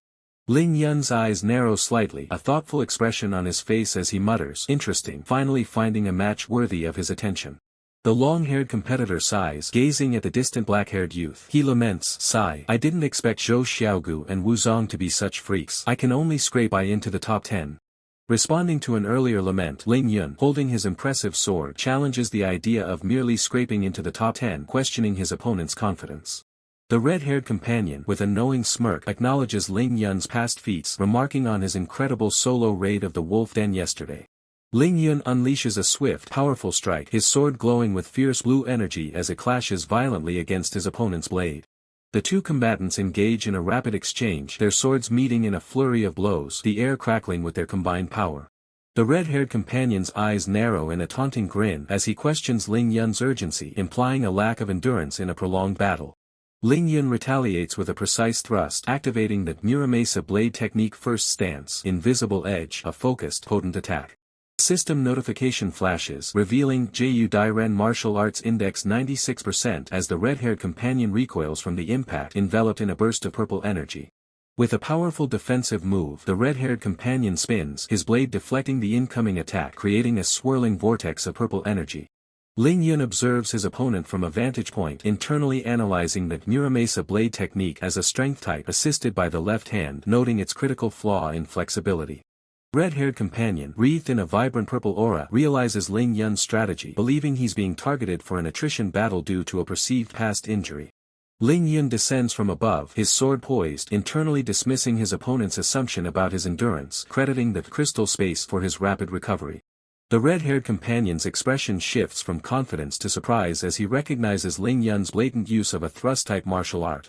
Enraged by Ling Yun's direct assault, the red-haired companion activates Muramasa blade technique 4th stance, Silent Moon Sky Piercer, warning him not to be underestimated. Ling Yun unleashes his own devastating counter, activating Flowing Light Sword Art 2nd stance, golden drums ringing to the heavens, a wide, sweeping blue energy slash. A system notification displays Chen Du Martial Arts Index 99.3% as the impact of the clash reverberates, indicating a powerful exchange. The red-haired companion, now identified as Chen Du, is sent sprawling, the narrator describing the technique's effect as painting the ground as a prison. Ling Yun stands victorious over the defeated Chen Du, confidently asking how he expects to reach the top 10 after facing him. Ling Yun, lost in thought, contemplates the strength of another female opponent, realizing he must quickly end battles to avoid confronting her directly. An observer questions if Chen Du's martial arts index of 99.3% indicates high mental power, to which Young Feng replies that Chen Du is only at the passing line level with mental power level 9. The observer laments Chen Du's potential, wishing he had level 10 mental power to advance his soul into a martial soul. While Ling Yun and Chen Du remain in the background, the observer concludes that Chen Du's mental power and martial arts are slightly lacking, but Young Feng adds that he is still considered a good seedling compared to Zhou Dairen. As Ling Yun stands resolute on the arena floor, Young Feng proposes to the observer that they speak with Chen Du tonight to sign a letter of intent, recognizing his potential. Ling Yun, wearied from his recent trials, reflects on his strategy. He acknowledges that using the battle duration rule was key to avoiding Xiaogu in the previous 4 rounds, allowing him to advance smoothly. He muses further, recognizing the effectiveness of actual combat in significantly improving his life strength. Ling Yun feels he was slightly lacking last night, but now he's ready to take down those bear cubs with newfound power. A dynamic flash of energy ignites, hinting at the fierce battles Ling Yun has endured and the power he has accumulated. Ling Yun lunges forward, his eyes glowing with intense blue energy as he wields a formidable sword. Dark, shadowy figures loom behind him, suggesting a powerful ability or summoned entities aiding his assault. A close-up reveals Ling Yun, a slight bead of sweat on his temple, a confident smirk playing on his lips as he expertly handles his glowing blue blade. Suddenly, a system notification flashes, congratulating the host. Ling Yun's life strength has increased, leveling up from 5.8 to 5.9. Ling Yun clenches his fist, a triumphant smile spreading across his face. He exclaims that he finally leveled up, confirming his intuition that the BB Wolf battle and today's 4 rounds of duels were instrumental. Pair of sharp, clawed feet resembling those of an insectoid creature are shown firmly planted on a surface surrounded by what appears to be ice shards and debris. Ling Yun stands ready for combat, facing a colossal insect-like monster encased in ice. He declares his intention to use these creatures to test the power of his newly gained 0.1 increase in strength. A determined Ling Yun looks on, his eyes gleaming with resolve as he prepares to unleash his enhanced abilities. Elsewhere, a young student looks surprised, a thought bubble above his head indicating a sudden realization or question. The student, now looking at a glowing phone on a bed, wonders aloud if it's a message from Teacher Ling. The scene shifts to Ling Yun's hotel room, where he stands as 2 distinguished men, one in a cap and suit, the other with long white hair, sit on a couch, seemingly waiting for him. The student, now identified as Ling Yun's companion, informs him that these individuals are teachers from the Special Recruitment Office of Qilin Martial Arts University. Ling Yun stands beside his companion, listening intently to the revelation. Ling Yun's eyes widen in shock as he processes the information. Qilin Martial Arts University is one of the world's top 3 institutions, renowned alongside Black Dragon Martial Arts University and Heavenly Phoenix Martial Arts University. The teacher in the cap explains their responsibility to recruit students who can enter the prestigious Qilin class, or those with the potential to do so. The white-haired teacher adds that the Qilin class is where the school's resources are most concentrated, specifically used to cultivate the strongest soaring martial artists. Ling Yun, still processing the information, asks if there's a special meaning behind the stringent requirements: level 10 spiritual power, first year limit martial skills, and level 11 life strength, all before the age of 18. The teacher in the cap, with a slight smirk, replies that it seems Ling Yun's own teacher hasn't yet informed him about the hidden treasures.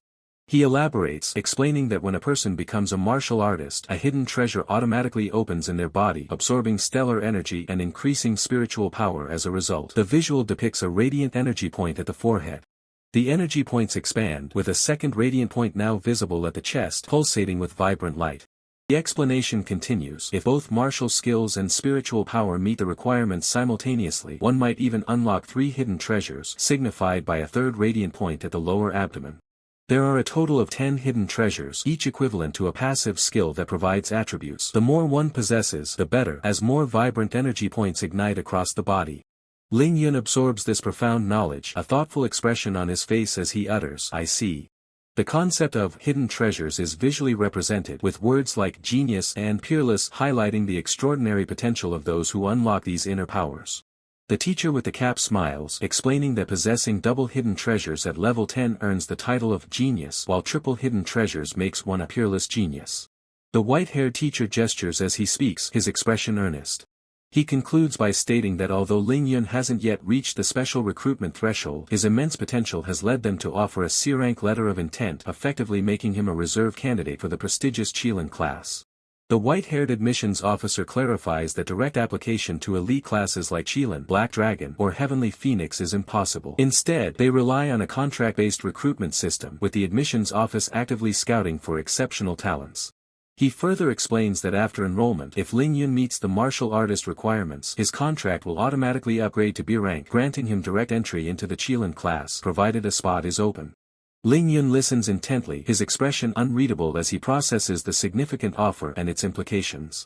White-haired admissions officer sternly informs Ling Yun that his family must remain at their current residence, citing an explicit rule. He adds that only martial artists on missions can travel freely to ensure everyone's safety. Ling Yun, with a hint of regret, apologizes to the admissions officers for their wasted trip, revealing that he already has another school in mind. Both admissions officers react with wide-eyed shock, the white-haired admissions officer voicing his disbelief, wondering if Ling Yun is aiming for the even more prestigious Black Dragon or Heavenly Phoenix institutions. Ling Yun calmly reveals his choice: Huangshan Martial Arts University, one of the top 8 universities in the region. Cap-wearing admissions officer erupts in fury, questioning why Ling Yun would choose a university considered weaker than their own, expressing outrage at the perceived slight. Ling Yun stands firm in his decision, explaining his desire to stay with and protect his family amidst the pervasive danger of monster invasions. The white-haired admissions officer emphasizes the minuscule 0.00014% probability of entering the Qilin class and highlights that over half of all soaring martial artists originate from their 3 top institutions. With an impassioned gesture, the white-haired admissions officer insists that to truly protect his family, Ling Yun must ascend to greater heights, asserting that a genius's influence on the world far surpasses that of an ordinary person. Ling Yun remains silent, his posture suggesting a deep internal conflict as he considers their fervent arguments. A close-up on Ling Yun's resolute chin signifies his final decision, an unwavering determination settling upon his features.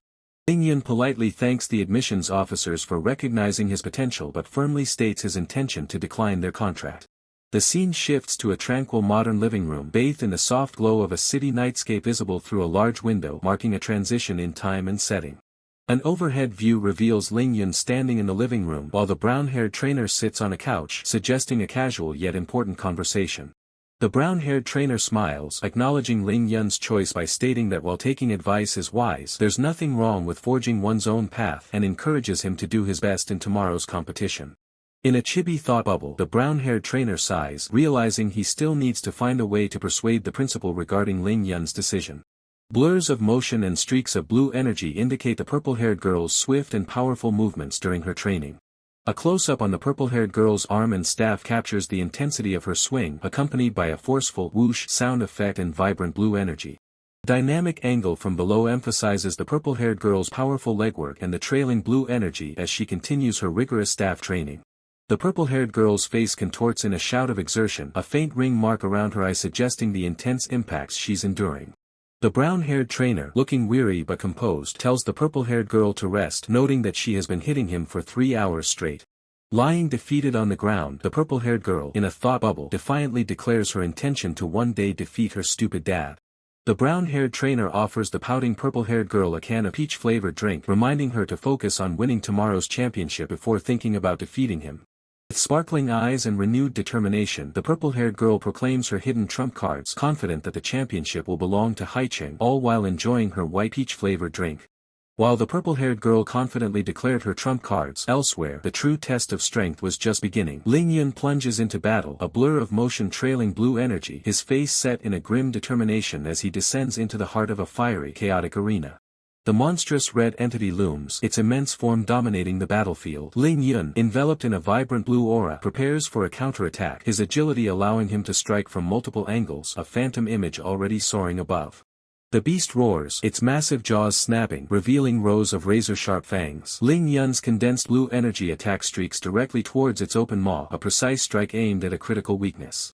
Colossal red wave of destructive power erupts, forcing Ling Yun to execute an immediate, explosive dodge. He propels himself away, leaving a fiery trail, narrowly escaping the devastating impact.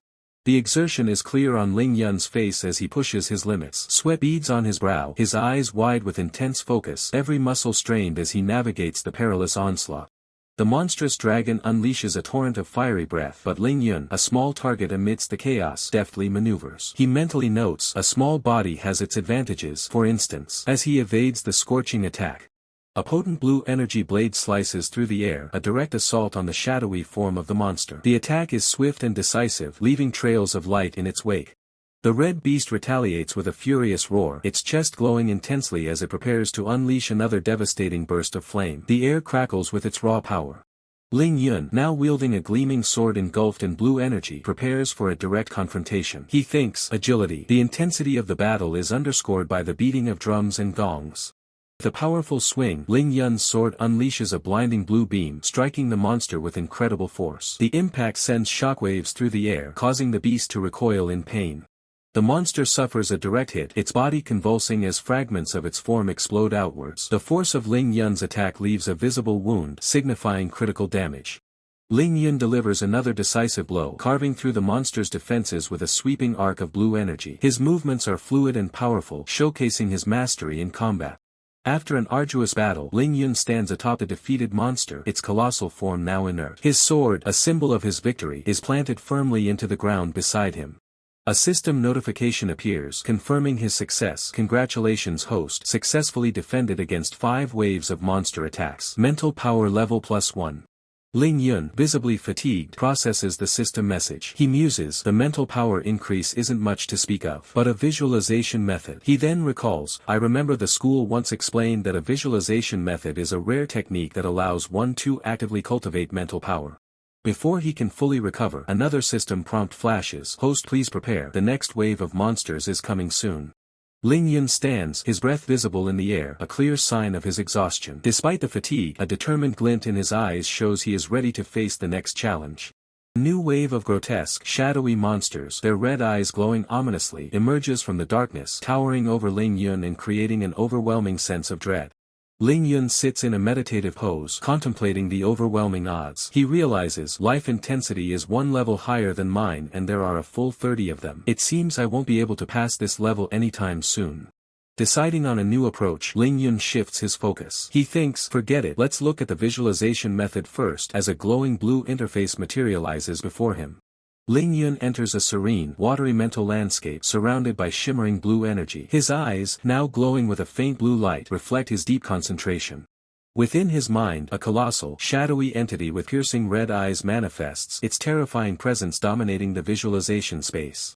Ling Yun stands small and resolute against the immense mental construct, fully immersed in the visualization trial, his determination unwavering. A profound realization dawns on Ling Yun as he gazes at the giant. He murmurs, so that's it. No wonder it's called a visualization method. As long as I gaze at this giant, he will put me through a trial. Back in the physical world, Ling Yun continues his meditation, now radiating a powerful blue aura. The visualization method is actively cultivating his mental power, preparing him for the trials ahead. Suddenly, a young girl with dark hair tied in a ponytail, wearing a casual outfit, appears startled, her mouth agape as she reacts to an unseen event. Ling Yun stands shirtless, his muscular physique revealed, wiping sweat from his body with a towel. He appears invigorated, the intense mental training clearly having a profound physical effect. A close-up reveals Ling Yun's revitalized face, a slight, confident smirk playing on his lips. He is now ready, his mental and physical strength honed for the challenges to come.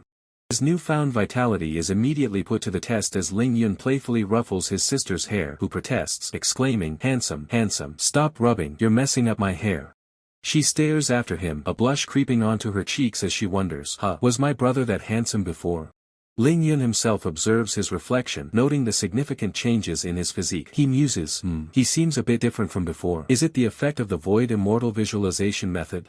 Dressed in a new tracksuit, Ling Yun waves goodbye to his red-haired companion, who calls out, "Be careful on the way." The scene shifts to the expansive Liang City No. 1 high school gymnasium, setting the stage for the upcoming trials. Inside the bustling gymnasium, Ling Yun stretches, acknowledging the profound impact of his training. He thinks the void immortal visualization method is quite effective. I can clearly feel improvements in all aspects of my body. A voice cuts through the air, observing Ling Yun. "Oh, isn't this our genius student Chen Du who suspended his studies for 2 years? 3 students approach Ling Yun, the central figure sneering, "You were dead last before suspending. After 2 years out of school, you still dare to come for the Hanzi class assessment. Is the great philanthropist here to help secure the bottom rank?" Ling Yun calmly retorts, "Better than someone who didn't even pass the academic lessons." The other bully, enraged, yells, "What did you say?" With a confident smirk, Ling Yun dismisses their anger, stating, "If you can't even hear that clearly, you can't participate in the exam." The enraged bully warns, "Chen Du, don't push your luck." Ling Yun, unfazed, replies, "I didn't name names, so don't take it personally if it doesn't apply." A mediating student steps in, attempting to de-escalate the tension. He urges, all right, the assessment is what matters. If something actually happens and the teacher comes, the loss outweighs the gain." As the bullies retreat, the central figure glares back at Ling Yun, vowing, "Chen Du, just you wait. You'll get yours in a bit." The worried student exclaims, "Bro, you're done." But Ling Yun remains calm, assuring him, "It's fine, I'll deal with whatever comes my way." The concerned student explains, "This isn't just about dealing with things as they come. You don't know because you've been suspended for 2 years. He continues, "That kid Feng Rui is so rampant because his second uncle is now our school's dean of students." The student further reveals, "It said that the dean of students has already leaked the questions to Feng Rui for this year's martial arts assessment." Ling Yun's expression hardens as he realizes, "Looks like I have to watch out for Feng Rui conspiring with the teachers to trip me up." System announcement appears, detailing the assessment. The martial arts assessment is divided into a strength test and a combat duel. Candidates, please group into tens according to exam number order. Enter the corresponding exam area and prioritize the strength test. As the exam commencement nears, Ling Yun urges his companion, "The exam is about to start. Don't think so much, let's line up." The mediator student remarks on Ling Yun's composure, "You're really carefree." A system prompt outlines the strength test rules. This exam uses a last-place elimination system. Please strike the sandbag with full force. Those with the lowest scores will be eliminated. It further clarifies, strike the sandbag simultaneously. The person with the lowest result in each group will be directly eliminated. Ling Yun's companion exclaims, "This year's strength test mechanism is too perverted." Ling Yun considers his strategy, observing the floating camera. He thinks, the combat duel is still coming up. I should prioritize reserving my strength appropriately. Blue energy crackles around Ling Yun's fist as he mentally commands, "Win with speed." Meanwhile, Feng Rui, radiating a menacing red aura, boasts with confidence, "Piece of cake, I have plenty of strength." The system announces, first group assessment start. A stark contrast is drawn between Ling Yun's composed demeanor and Feng Rui's aggressive, almost demonic expression. Powerful blow is unleashed, a crimson streak following the force of the punch, accompanied by a sharp huff. The red energy slams into the sandbag, a violent tremor shaking the air. The massive sandbag buckles under the immense force, sending him recoiling as a heavy thud echoes through the hall. Feng Rui's companions erupt in cheers, one shouting, "Boss is awesome," while another praises, as expected of Feng Rui, "Too strong." One of Feng Rui's smug companions confidently declares, "Our boss is first. Someone is probably going to be eliminated in this round." A sudden, intense shock registers on a student's face, eyes wide with disbelief. Suddenly, a colossal, purple-charged fist descends with overwhelming power, casting a shadow over the gathered students. The overwhelming power of the purple-charged fist leaves a student reeling, his mind racing to comprehend the sheer force. He exclaims his shock at the situation, noting the immense 1500 gene punching force achieved with only level 5.1 life intensity. Amidst the stunned crowd, a young student bursts with excitement, shouting his admiration and proclaiming that such power is exactly what he expects from his brother. The scene shifts to an establishing shot of the High City First High School auditorium, a modern and imposing structure where the intense competition is unfolding. Within the school's halls, Ling Yun and red-haired companion walk with purpose, their backs to the viewer, heading towards the next stage of the event. Ling Yun glances over his shoulder, a subtle unease crossing his features as he senses an unseen gaze, wondering if someone is observing him. Red-haired companion, with a knowing smile, informs Ling Yun that Principal Li himself is paying close attention to his match, along with other principals from various schools, highlighting the significance of the event. The black-haired youth, with a composed demeanor, congratulates the top 10 students who advanced to the finals, preparing to announce the rules for today's intense competition. A clear visual diagram illustrates the progression, showing how winners are selected and advance through the rounds, with arrows indicating the path forward in the tournament. The system rules are laid out. Participants will consecutively duel their 4 remaining opponents, earning 2 points for a win and 1 point for a loss, with the highest total score claiming the championship. The black-haired youth elaborates on the second round's complex rules. The system randomly selects the first challenger, who then fights the other 4. The second challenger is determined by the highest score, or by a random draw in case of a tie, emphasizing the strategic depth. Black-haired youth ponders the only possible scenario for a perfect score, the first challenger clearing the gauntlet, defeating the remaining 4, and immediately securing 8 points. He resolves to conserve his stamina as much as possible, strategically preparing himself for the inevitable gauntlet match that lies ahead. His gaze sharpens as he considers a potential strategy from High City, draining his stamina in the first round, a move that would be detrimental to his championship aspirations. 2 students discuss the competition, noting that Senior Valo is slightly better than his opponent and Senior Zhou is even more formidable. They express confidence that if Senior Chu defeats Chengdu, their High City team could sweep the top 3, ensuring a 10P championship. A stern-faced man with long white hair holds a card, revealing it contains 1 million, which he intends to give to Chengdu as an investment after he loses, indicating a clear prediction of the match's outcome. The long white-haired man muses that someone who cherishes his family would never stray from the right path, acknowledging the black-haired youth's talent and expressing high hopes for him despite his financial struggles. Xiaogu, with a confident smirk, reflects on the previous day's matches, noting that Chu Zhongtian's opponents were easily defeated, either surrendering or falling to a single sword strike. The black-haired youth internally admits his inability to discern Xiaogu's true skill level or the specific martial arts he employed, highlighting the mystery surrounding his opponent's abilities. With a determined expression, the black-haired youth decides to observe the situation carefully before making any move, opting for a cautious and analytical approach. Xiaogu confronts the black-haired youth, a wide grin on his face, declaring that he knew they were destined for a battle, directly addressing him as Chengdu. With a swift, powerful motion, Xiaogu draws his sword from the large wooden sheath on his back, the blade glinting as it cuts through the air, ready for combat. As Xiaogu attacks, the black-haired youth parries, his eyes widening in shock as he recognizes the technique, exclaiming his surprise that Xiaogu is using the flowing light sword art. Xiaogu maintains his confident smile, admitting his own surprise at seeing the black-haired youth use the flowing light sword art yesterday, setting the stage for a unique confrontation.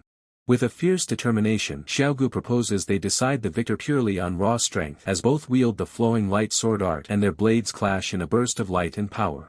The black-haired youth struggles against the onslaught, internally realizing that Xiaogu's sword is rapidly gaining weight, confirming his opponent is going all out from the start of their duel. As the black-haired youth struggles, a new clash erupts elsewhere. Spectators are stunned, pointing out, "Look, Chu Zhongtian's martial arts index is actually 99%, exactly the same as Chengdu's." The arena crackles with blue and orange energy as 2 figures collide. Chu Zhongtian, engulfed in a furious red aura, unleashes a powerful strike, his eyes burning with defiance as he roars, "It's not over yet, Chengdu." Chengdu meets the challenge, his golden sword flaring with intense light, ready to counter the assault with a formidable display of power.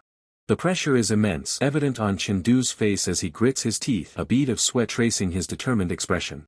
Chengdu launches himself into the air, a devastating golden energy following his blade. Chu Zhongtian, caught off guard, realizes, no, he doesn't have that strange aura. It's spirit power attachment.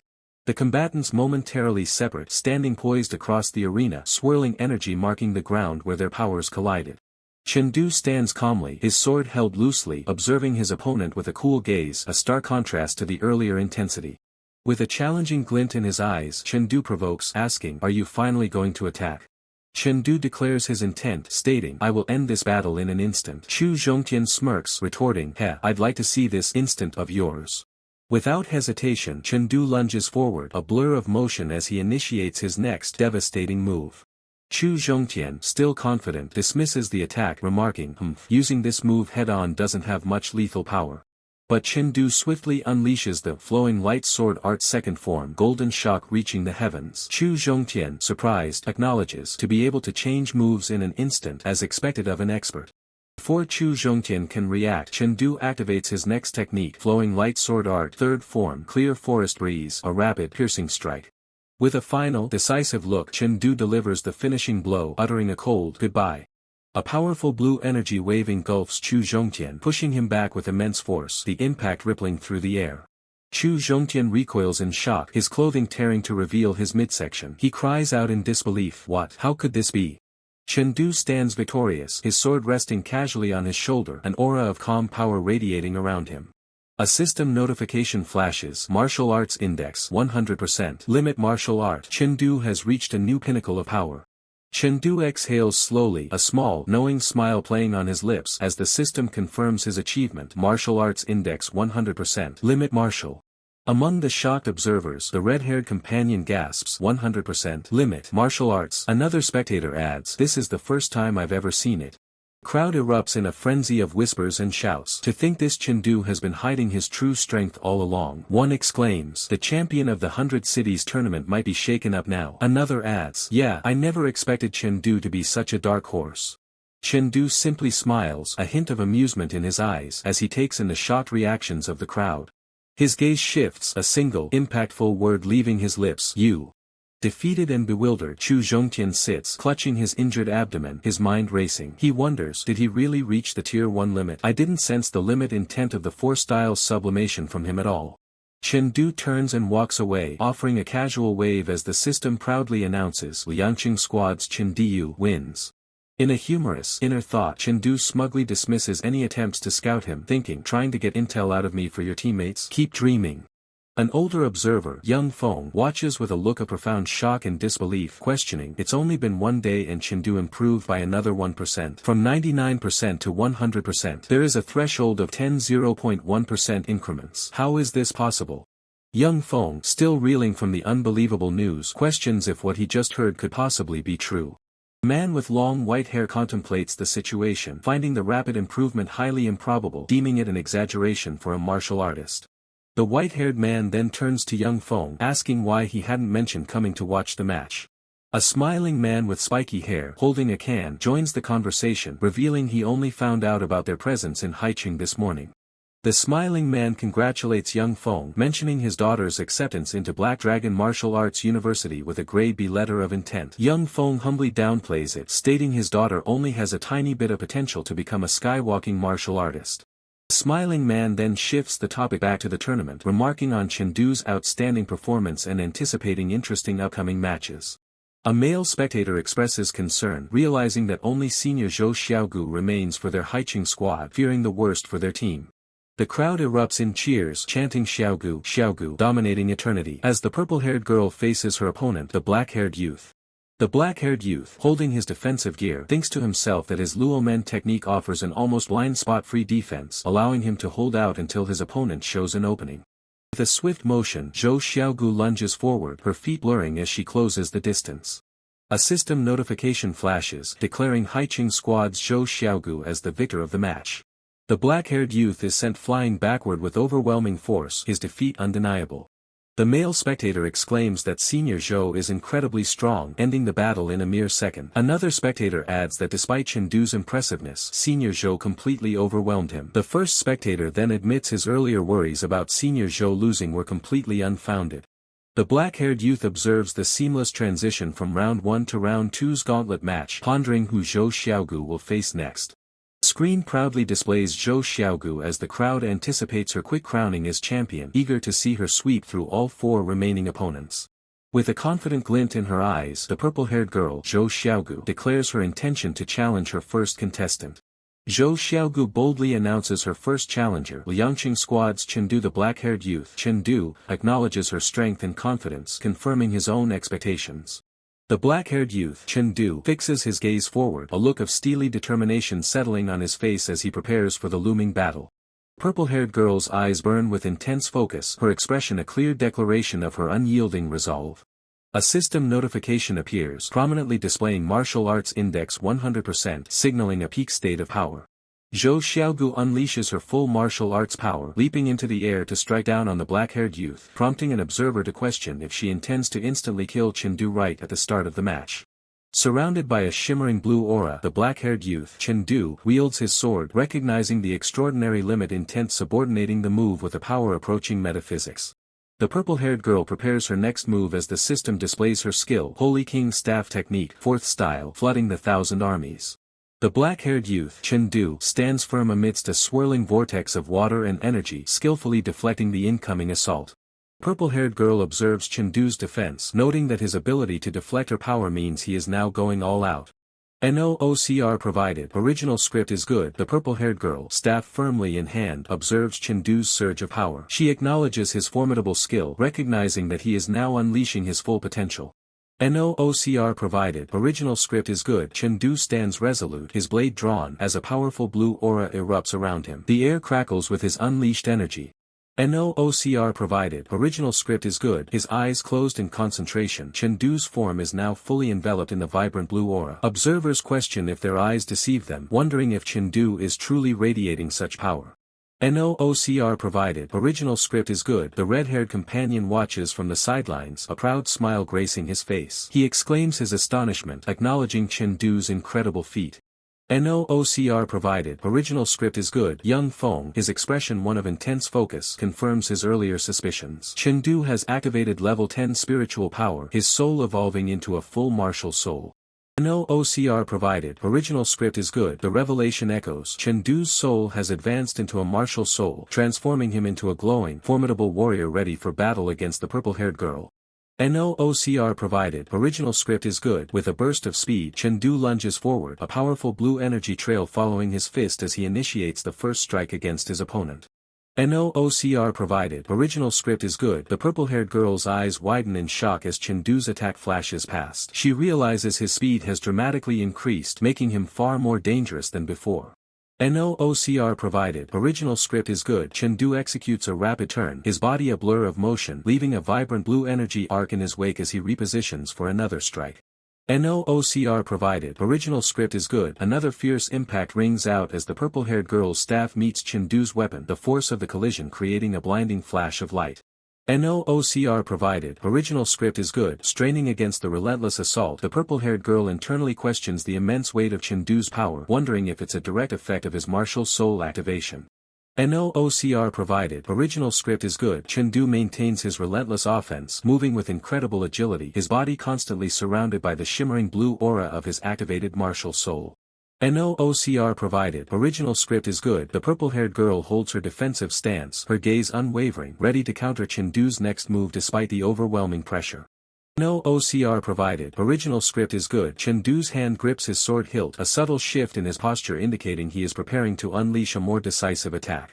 No OCR provided. Original script is good. Chengdu's eyes narrow, his gaze piercing as he identifies a critical opening in the purple-haired girl's defenses, a fatal flaw he intends to exploit. No OCR provided. Original script is good. The two combatants clash head-on, their weapons meeting with a blinding flash and a shower of sparks, the force of the impact radiating outwards. No OCR provided. Original script is good. A powerful blue energy wave strikes the purple-haired girl, throwing her off balance. She struggles to regain her footing, realizing her center of gravity has been compromised. No OCR provided. Original script is good. Chengdu's eyes gleam with fierce determination, pressing his advantage as he senses his opponent's momentary weakness. No OCR provided. Original script is good. The purple-haired girl's face shows concern as Chengdu, recognizing her disrupted rhythm, resolves to maintain the pressure and secure his victory. No OCR provided. Original script is good. Chengdu unleashes a barrage of glowing blue slashes, relentlessly attacking the purple-haired girl who is still struggling to recover her balance.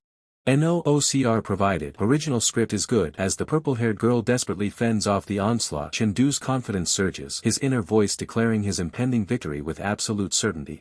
No OCR provided. Original script is good. Chengdu stands tall, radiating immense power, his determination solidified as he proclaims his ambition to defeat Zhou Xiaogu. No OCR provided. Original script is good. Two male observers react with shock and excitement. One marvels at Chengdu's hidden level 10 mental power while the other revises his strategy, now aiming for the championship. No OCR provided. Original script is good. The first observer from the previous panel, now in a chibi-like form, enthusiastically cheers for Chengdu, urging him to secure the victory. No OCR provided. Original script is good. Young Feng and a white-haired observer discuss Chengdu's rising value, noting he's now worth a B-class contract and they'll need to approach him again. No OCR provided. Original script is good. A third male observer looks on, puzzled, questioning if Chengdu had previously refused their offers, implying a history of negotiation. No OCR provided. Original script is good. Young Feng confronts Zhou Cheng, calling him a daughter-obsessed father and expressing disbelief at his calm demeanor, warning that Zhou Xiaogu is on the verge of defeat. Young Feng, with a confident smirk, suggests that if nothing unexpected occurs, the current situation is far from over. His prediction immediately comes true as two blades clash with a blinding flash of light. The black-haired youth, witnessing the fierce exchange, internally notes a dramatic surge in his opponent's strength and speed. The black-haired youth's eyes widen with surprise, acknowledging his opponent's impressive skill. He remarks, "Chengdu, you are quite good." The purple-haired girl, with a confident smirk, boasts that even her strict father would recognize her opponent as a genius. With a surge of blue energy, the purple-haired girl asserts her own unparalleled prowess, declaring, "But I am a genius among geniuses." Black-haired youth realizes with a shock that his opponent possesses a formidable martial soul, combining a Tier 1 limit martial art with level 10 mental power. The black-haired youth pushes his limits, his mind racing to keep up with the overwhelming speed of his opponent, demanding more speed from himself. The black-haired youth parries another strike, his body enveloped in a defensive aura of blue energy. The purple-haired girl presses her assault, her expression unwavering as she unleashes a flurry of attacks. A powerful blow from the purple-haired girl is met by the black-haired youth's sword, creating a concussive burst of energy. The sheer force of the impact causes the black-haired youth's foot to dig deep into the ground, cracking the floor beneath him. The purple-haired girl channels more energy into her attack, her resolve hardening as she continues her relentless assault. Their weapons collide in a blinding flash of blue energy, the sound of their clash echoing through the arena. The purple-haired girl observes the black-haired youth's weakening stance, questioning if his energy reserves are depleted. With a final, decisive tone, the purple-haired girl declares the battle over for the black-haired youth, stating, "It's over, Chengdu." The black-haired youth, his eyes glowing with renewed determination, defiantly retorts that the outcome of the battle is not hers to decide. With a surge of raw power, the black-haired youth unleashes a devastating mental attack, shouting, "Mental shock, war stomp." The black-haired youth's eyes blaze with electric blue energy as he channels the full force of his mental shock, war stomp ability. The purple-haired girl realizes the true reason behind his earlier weakness. He was channeling all his martial soul's power into his eyes for a concentrated attack. Purple-haired girl is struck by the mental attack, a blinding blue shockwave rippling around her as she recoils. Overwhelmed by the mental assault, the purple-haired girl's eyes glow ominously red, her face etched with agony as purple energy engulfs her. The purple-haired girl's expression shifts to one of profound shock and disorientation, trapped within the mental illusion. Disoriented, the purple-haired girl realizes she's caught in an illusion, acknowledging the black-haired youth's exceptional mental power and the nature of his attack. A bead of sweat rolls down the purple-haired girl's temple as she gazes into the fiery blue depths of the illusion, her concern growing. Suddenly, a strange, ominous sound breaks through the illusion, causing the purple-haired girl to look up in alarm, asking, "What is that sound?" A colossal, shadowy entity with a piercing red eye manifests within the illusion, its immense form towering over the purple-haired girl, partially obscured by smoke. From the heart of the illusion, the purple-haired girl unleashes a torrent of raw power, her form enveloped in crackling blue lightning as she prepares to strike. Her blue eyes blaze with fierce resolve, a streak of blood on her lip betraying the intensity of the battle as she grips her sword, ready to face the overwhelming threat. Elsewhere, the black-haired youth stands firm, his sword glowing with potent blue energy, a determined expression etched on his face as he prepares for his own confrontation. In the audience, an unnamed audience member shouts, urging, "Senior Sister Zichoyu, stop acting, hurry and move," while another proclaims, "How could she lose? There will definitely be a turnaround." With a fierce cry, the purple-haired girl lunges forward, her glowing blue blade cutting through the air, an unwavering focus in her eyes as she unleashes her attack. The black-haired youth stands victorious over the defeated purple-haired girl, declaring, "Zhou Xiaogu, this time it's truly the END." A system notification flashes across the screen, solidifying the outcome of the fierce battle. Chen Diyu wins. Elder Chen watches the conclusion of the match, his face contorted in a furious grimace, unable to accept the defeat. Clenching his fist, Elder Chen glares, vowing, Chen-du, I'll remember you. Young Feng remarks on the black-haired youth's prowess, stating, since Chen-du could comprehend mental martial arts on his own, it proves his mental power is 100% capable of rising above level 15. The unnamed white-haired man adds, as long as his life intensity is raised, he's absolutely a soaring martial artist seedling. In that case, Chen-du is considered quasi-a-class. The unnamed white-haired man expresses his surprise, asking, you want to give Chen-du an A-class letter of intent directly? It's no exaggeration to say that those who sign an A-class are exceedingly rare. Young Feng confirms, yes, Chen-du's strength already possesses strategic level potential. However, A-class and S-class require communication with and authorization from our principal. Young Feng decisively declares, let's go. Contact the principal. We will try our best to fight for what Chen-du wants. In a corridor at High City No. 1 High School, Young Feng contacts the principal, asking, Principal, do you think it's feasible? The principal's intriguing response echoes, prospective martial artist, protecting his family, interesting. Principal Pang Tianwen of Chilean Martial Arts University appears, glowing with an ethereal aura as he states, I highly recognize the judgment of you two. It is reasonable to give an A-class letter of intent for his quasi-A-class aptitude. However, Principal Pang Tianwen strokes his beard, his expression thoughtful as he considers the implications of recruiting such a rare talent. Young Feng presses his case, reminding the principal, as far as I know, the other two universities have already signed students with A-class contracts this year. We've only just discovered Chen-du, a quasi-A-class. With intense determination, Young Feng outlines his strategy. If we can sign Chen-du early and raise his life intensity in the 3-school freshman joint martial arts tournament a month after school starts, we still have a bit of a chance. We can't be third place every year. Principal Pang Tianwen, still contemplating, responds, how about this? Let me think about it and you wait for my reply. In the afternoon, post-match at the competition venue, an unnamed official announces the champion of this 100 Cities Hegemony tournament is Chen-du from the Liang City team. A student from Jiang City has won the championship for the first time. Chen-du has created history as the black-haired youth receives his award. The black-haired youth, Chen-du, is seen in a dynamic flashback mid-swing with his glowing blue blade facing down a massive, shadowy opponent. He fiercely parries an unseen attack, his blue energy clashing with explosive force, his expression one of intense focus and power. Reflecting on his victory, the black-haired youth thinks, nor would she be so close to me. I would definitely lose without a doubt. He then concludes with undeniable confidence, but there are no ifs, I just won. In the High City No. 1 High School principal's office, the High City principal sits behind his desk inviting someone in with a calm, please come in. An unnamed female staff member stands at the doorway questioning the principal. Principal, didn't you always want to meet Chen-du after the match? You didn't go to the award ceremony and now everyone is gone. The High City principal rubs his eye with a dismissive gesture, simply stating, next time. A stern-faced female administrator relays a critical message stating that in a few months she will return to the Extreme Martial Palace and instructs others to inform the other 3-star deacons. A grim-faced male official announces with stark finality that the dynasty plan is officially launched. The female administrator responds with a sharp, decisive yes, her expression unwavering. The red-haired companion processes a system notification noting that a life intensity of level 5.1 corresponds to a punching force of 1000 Jin, yet the individual struck with 1500 Jin of force. Female assistant hands a file to the red-haired companion who curtly demands to see Chen-du's file. The red-haired companion's gaze sharpens, a thoughtful expression crossing his face as he reviews the information. The black-haired youth stands confidently on a polished floor, his posture relaxed yet ready as two figures loom behind him. A lone figure stands in the center of a pristine combat ring bathed in the soft glow of an overhead light, awaiting the next challenger. The red-haired companion addresses a crowd of students, announcing that those whose names are called must step forward for the combat duel. The names are called. Chen-du is announced, showing the black-haired youth's calm demeanor, followed by Feng Rui revealing Young Feng's menacing, shadowed grin. Students in the crowd murmur, some wondering if Chen-du can win despite his strength, while others dismiss his chances against Feng Rui's martial skill. Young Feng confronts the black-haired youth, taunting him that his luck won't hold this round just because he won last time. The black-haired youth, Chen-du, responds with a confident smirk, daring Young Feng to maintain his arrogance. The duel ignites in a blur of motion as both fighters clash, their weapons leaving fiery trails in the air.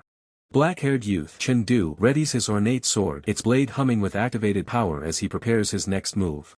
A system prompt or observer notes Chen-du's unique position as the one who enters the Hongji class, highlighting his exceptional status. Young Feng, eyes burning red with fury, unleashes a devastating Y-dark attack, a crimson wave of energy surging from his weapon. Powerful attacks collide in a blinding explosion, sending shockwaves and vibrant energy across the arena. Chengdu retaliates with rapid, precise strikes, his movements a blur of blue and white energy, deflecting and countering with expert skill. Young Feng charges forward, his face contorted in a snarl, shouting "Die Chengdu" as he launches a fierce, sweeping attack. The two combatants exchange blows with incredible force, their attacks tearing through the ground and sending debris flying. Chengdu reflects internally, realizing that actual combat against people differs significantly from fighting monsters in the crystal space. Young Feng unleashes a powerful, glowing punch, a concentrated burst of energy radiating from his fist. Chengdu swiftly parries the attack, deflecting Young Feng's blow with a surge of blue energy, sending him reeling backward. Young Feng, undeterred, pushes his attack further, his body strained with exertion as he tries to overwhelm Chengdu. Young Feng coughs violently, blood splattering from his mouth, his eyes wide with shock and pain from Chengdu's relentless assault. A small dagger tumbles from Young Feng's grasp, clattering to the ground, signaling his defeat in the intense combat duel. The black-haired youth's fist connects with brutal force, striking Young Feng directly in the face, sending blood splattering as the impact echoes through the arena. Young Feng's face distorts in agony, the raw power of the blow evident as a visceral wham resonates. The crushing force reverberates, leaving Young Feng stunned and reeling from the impact. Young Feng lies defeated on the ground, his mind reeling as he realizes, waking up from a dream in shock, the dark horse is actually my brother. A shocked voice questions the impossible victory. Holy crap, he didn't take drugs, did he? Ling Yun, slightly fatigued, calls out, Chengdu, wait a moment. The reddish-haired teacher figure stands with a focused gaze, his posture firm in the arena. The reddish-haired teacher figure approaches Ling Yun, bowing his head in apology and stating, Ling Yun, I was anxious just now and my judgment was clouded. I apologize. The reddish-haired teacher figure reassures the black-haired youth that injuries in combat are normal, advising him to pay attention next time and to stretch after his hard work today. The black-haired youth respectfully thanks his teacher. An observer reflects on the recent match, noting with surprise, Feng Rui was beaten so badly, yet he didn't receive a single injury. It's most likely because of the crushing superiority in martial skill. Ling Yun strolls through a quiet hallway, thinking to himself, it's still early. Dad and little sister won't be back until later. Ling Yun considers his options, recognizing that while expensive combat partners are out of reach, the school provides a virtual combat capsule to every student. He understands that inside, he can match with martial artists of similar levels for essential combat practice. Ling Yun reflects on his virtual combat experience, realizing, because I've been fighting monsters in the crystal space, I haven't really played virtual combat, so my current rank is only bronze. As a hand plugs in the virtual capsule, Ling Yun's thoughts turn to the consequences of Feng Rui's defeat. He anticipates, Feng Rui lost so miserably today, he'll likely get people to trouble me so I can't enter the Hongji class. Ling Yun stands before the sleek, white and red virtual combat capsule, preparing to enter the simulated world. Ling Yun settles into the virtual capsule, aware that his combat record will be logged on the prestigious Blue Star Youth List, also known as the Genius List. This global ranking of martial skill strength is crucial for college entrance, a list so exclusive that even the Hongji class has no one on it. With a determined resolve, Ling Yun thinks, so as long as I achieve a ranking on the Blue Star Youth List, I can definitely earn the opportunity to enter the Hongji class based on my strength. Ling Yun materializes in the digital realm, now clad in a blue hoodie, ready to navigate the shimmering virtual landscape. A small, pig-masked avatar awaits in the distance. Ling Yun interacts with the virtual interface, reflecting, ever since I got the crystal space, I haven't used the virtual capsule. Let's have a warm-up match first. The quirky pig-masked avatar floats in a glitching white void, awaiting the start of the match. Ling Yun, now embodied as the pig-masked avatar and armed with a sword, looks around the arena, questioning, where's the opponent? The pig mask widens in surprise as Ling Yun realizes he's not alone. A sudden blur of motion as the purple-haired girl descends with a swift blade attack, forcing Ling Yun's pig-masked avatar to react instantly and block with his sword. The purple-haired girl, wielding two daggers, coolly assesses Ling Yun's defense, remarking, the reaction speed is okay. She then admonishes him, this isn't a school exam, you don't have to wait to see the opponent clearly and say hello before fighting. Ling Yun's pig-masked avatar glows with activated energy, his sword ready as he declares, I've learned a lesson but I won't give you another chance to sneak attack. The virtual arena erupts in a flurry of motion as Ling Yun and the purple-haired girl clash, their movements a blur of speed and precision, swords and daggers meeting with crackling energy. Ling Yun executes a powerful pale dragon point thrust, his attack surging forward with immense speed, catching the purple-haired girl by surprise. The purple-haired girl stares in disbelief, recognizing Ling Yun's technique. She questions, was that pale dragon point thrust you just used? That move is clearly a thrust, yet you used it like a sword move. The purple-haired girl, deflecting Ling Yun's attack with a burst of purple energy, internally muses that the true application of the flowing light four forms shouldn't be confined to rigid definitions, believing one should consider the essence of the martial art itself. Ling Yun, still masked, his eyes wide in sudden understanding, realizes the profound truth in her words. Why should sword moves be rigidly confined to specific forms? As Ling Yun executes a swift turn, leaving a trail of shimmering purple energy, a new question arises in his mind. How did the purple-haired girl manage to recognize his specific sword skill?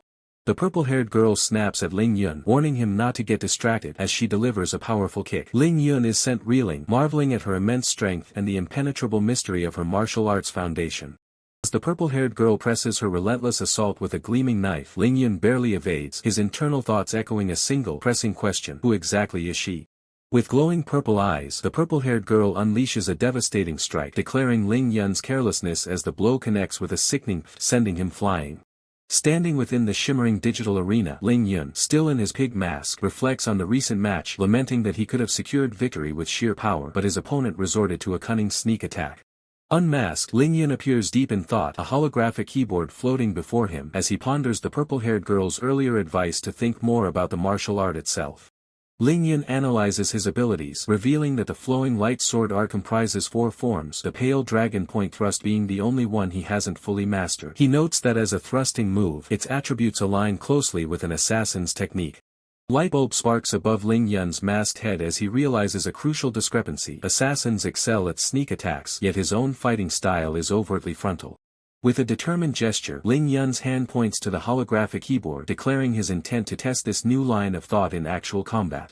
Ling Yun, dwarfed by his new, formidable opponent chained to a massive ball, expresses his exasperation with the matchmaking system. He just faced a swift assassin, and now he's up against a weapon counter, questioning this god-tier mechanism.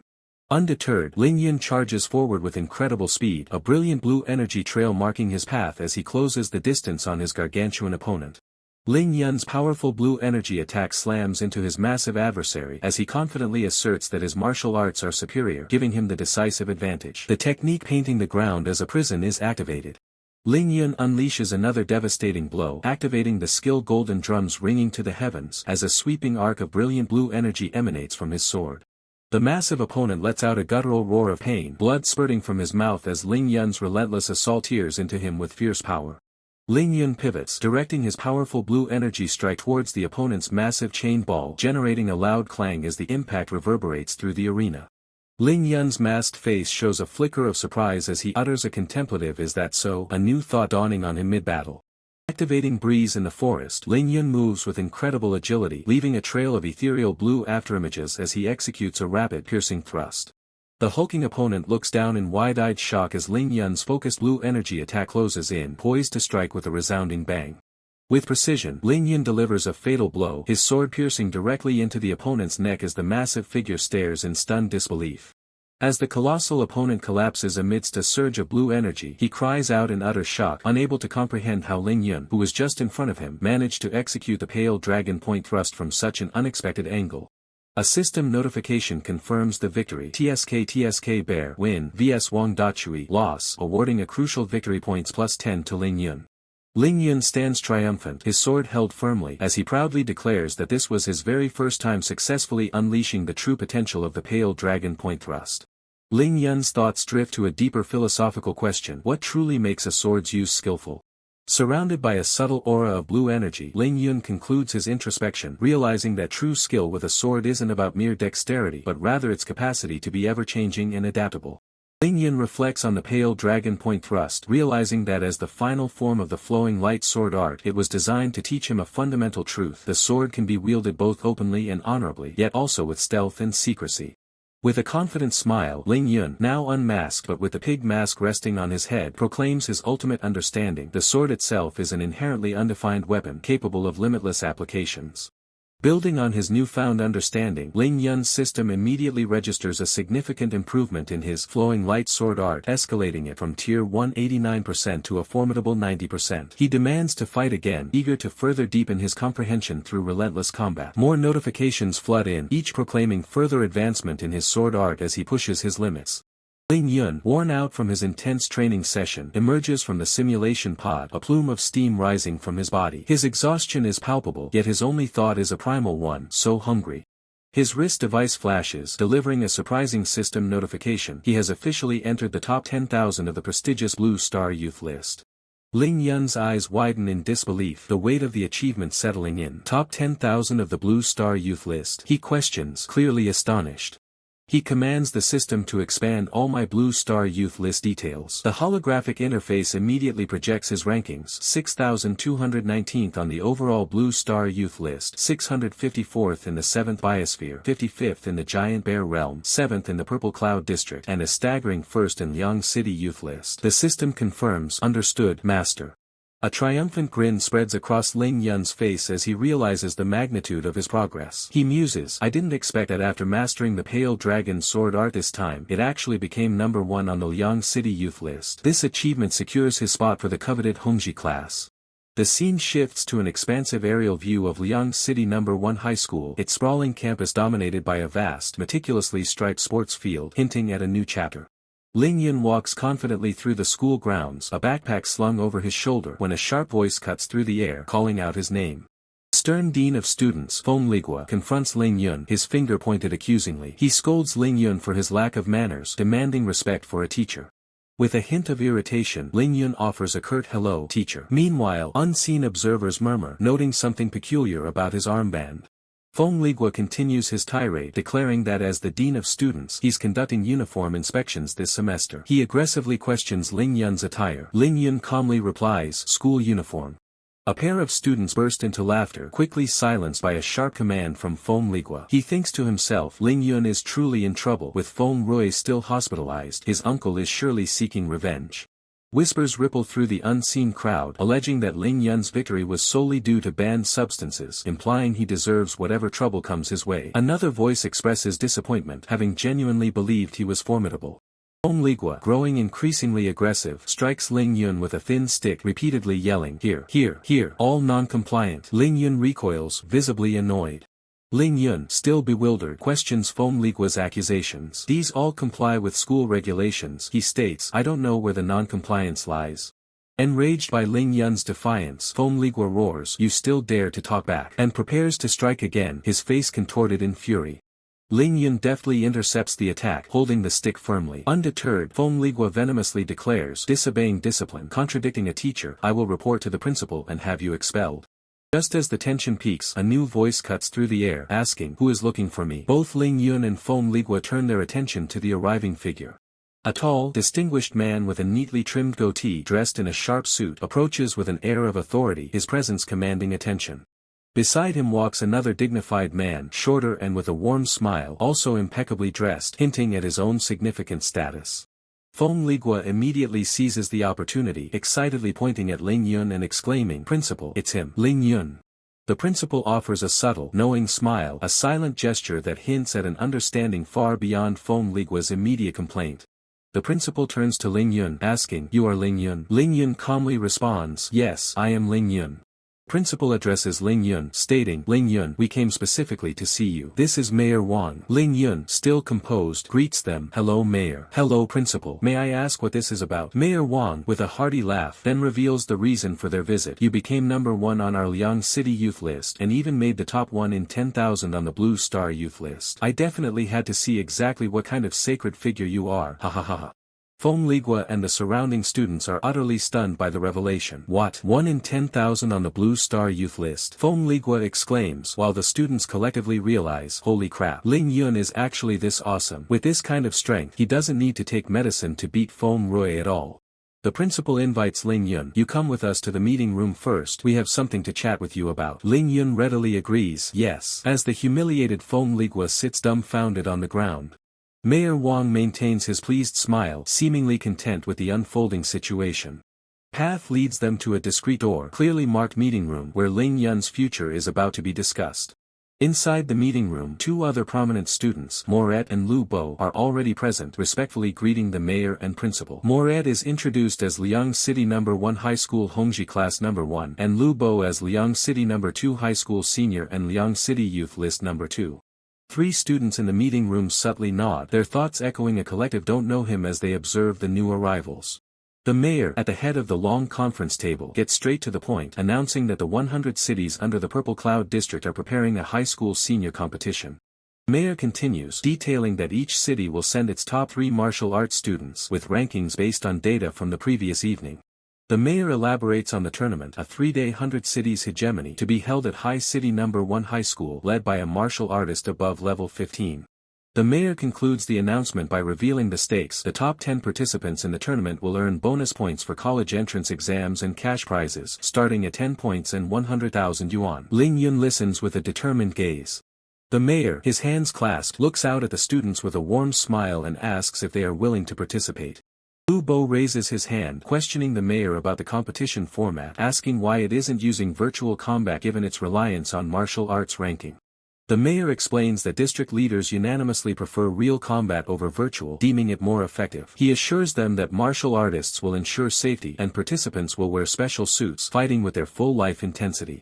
Ling Yun's eyes gleam with ambition. He believes that with his current martial arts level and rapid daily improvement, securing a spot in the top 3 of the Purple Cloud District would be no problem. An official, perhaps the principal, offers words of encouragement, advising the students not to feel excessive pressure, suggesting the tournament is also an opportunity to gauge their peers' strength even if they don't reach the top 10. Ling Yun eagerly raises his hand, declaring his participation to the mayor and principal. Lu Bo also signals his intent, adding his own "me too." The mayor beams with pride, exclaiming that true heroes emerge from the youth. He then instructs the students to return to class, promising to notify them once the departure time is confirmed. Ling Yun clenches his fists, his mind consumed by a fierce resolve. He vows to secure a spot in the top 3 of the 100 Cities War, driven by the desire to alleviate his parents' arduous daily labor. Ling Yun turns and walks away from the meeting room, his resolve burning silently within him. Ling Yun enters the Hongji class, noting with surprise that unlike his previous class, the desks aren't assigned. He decides to simply choose a seat for now. Suddenly, a massive hand slams down on the desk, accompanied by an intimidating voice demanding to know who Ling Yun thinks he is and if he's worthy of sitting there. Ling Yun looks up at the colossal figure of Pang Yu, who holds the 10th place in the Hongji class. Ling Yun internally wonders if a bear has entered the classroom, highlighting Pang Yu's immense presence. Ling Yun's hand rests on the desk as he quietly utters "oh," a subtle reaction to the sudden challenge. Pang Yu towers over Ling Yun, their gazes locked in a silent, tense confrontation. Ling Yun's thoughts express disbelief at the outdated school bullying tactics, wondering what era they are still living in. Lu Bo steps between Pang Yu and Ling Yun, placing a hand on Ling Yun's shoulder. He calmly informs Pang Yu that Ling Yun is new and unfamiliar with the Hongji class rules. Ling Yun's eyes widen in surprise, realizing that Lu Bo approached him silently. His internal analysis reveals that Lu Bo's life intensity surpasses his own by at least 2 levels. Pang Yu scoffs, telling Ling Yun to consider himself lucky. He declares that he will let Ling Yun off this time. Lu Bo explains to Ling Yun that the Hongji class operates on a strict strength hierarchy determined by seat number, a detail new students might not be aware of. Lu Bo gestures towards the classroom, detailing the monthly seat ranking battle, a real combat competition that determines seating order. The bottom 10 ranked students are forced to stand for the entire following month. Ling Yun's expression hardens as he internally acknowledges the immense competitive pressure within the Hongji class, far greater than he had anticipated. Lu Bo points at Ling Yun, clarifying that since it's the beginning of the month and the seat rankings are already set, Ling Yun will have to compete for a seat number through a direct challenge. Ling Yun turns back, a slight smirk playing on his lips, and asks if there are any other differences in treatment or benefits tied to the seat ranking beyond simply being able to sit during class. Lu Bo confirms, stating simply that the higher one's seat ranking, the better the overall treatment and benefits. Elder Chen elaborates, confirming that a higher seat ranking directly translates to a better monthly resource subsidy, solidifying the importance of their performance. The black-haired youth's eyes gleam with fierce determination, clenching his fists as he resolves to obtain the highest possible seat number for the valuable resources.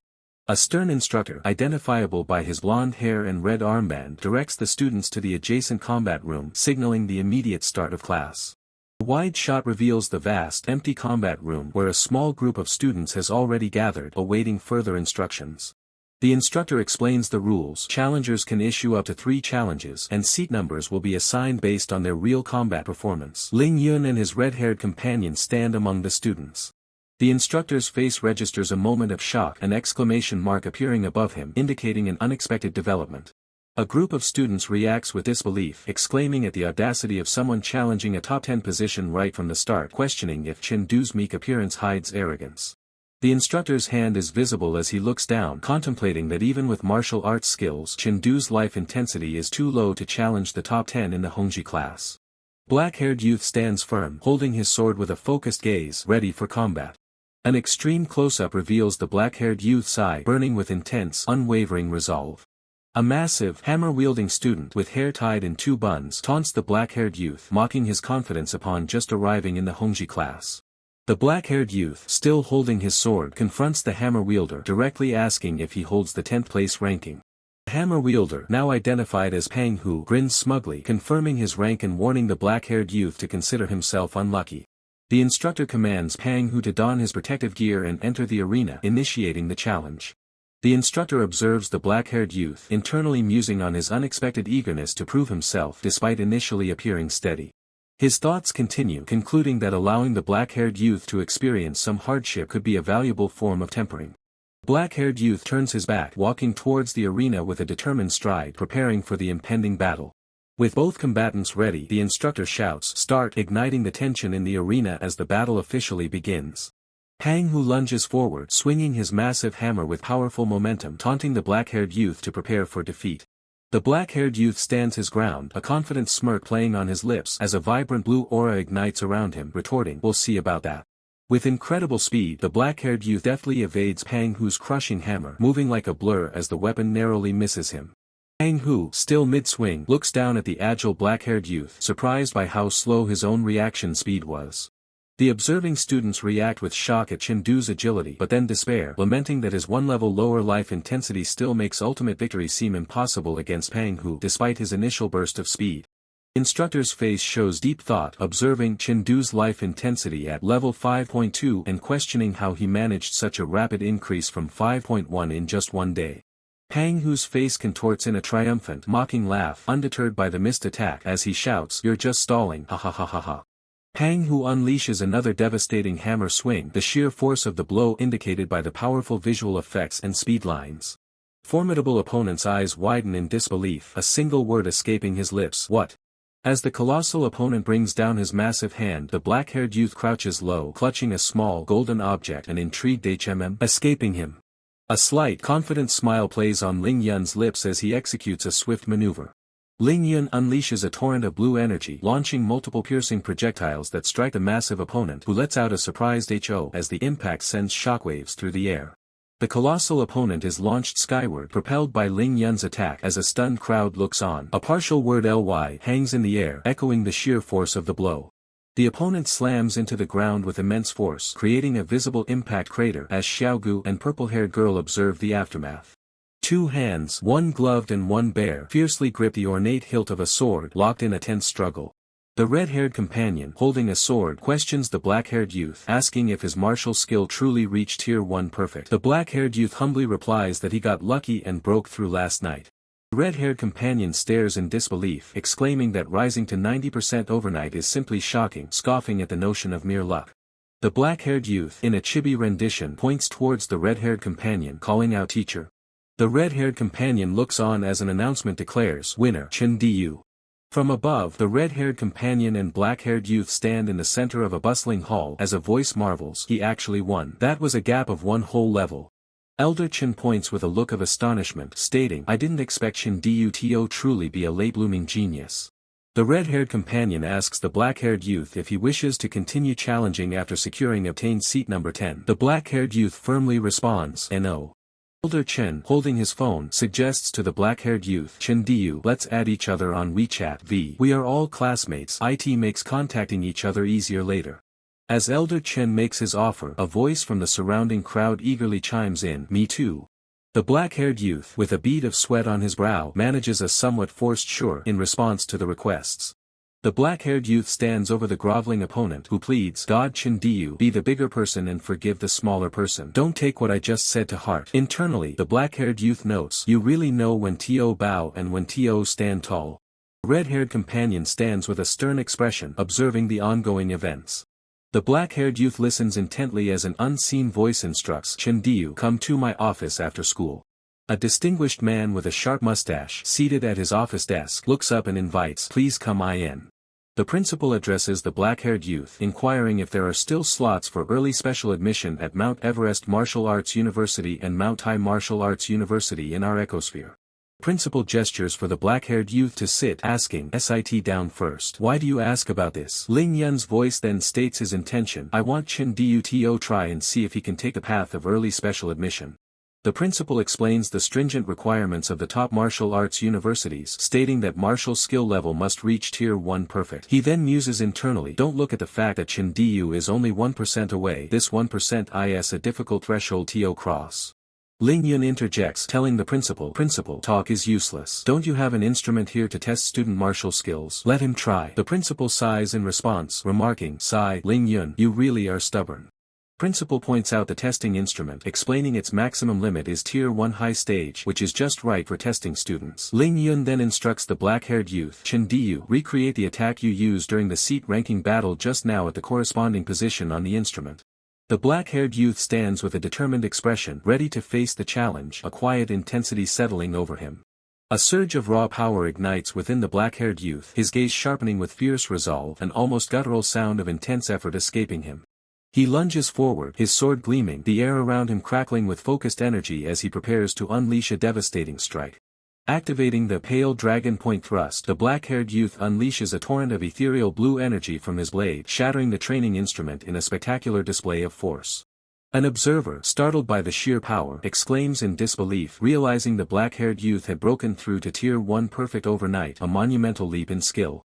Ling Yun, wide-eyed and flustered, quickly apologizes, admitting he never anticipated the training instrument would shatter under his attack.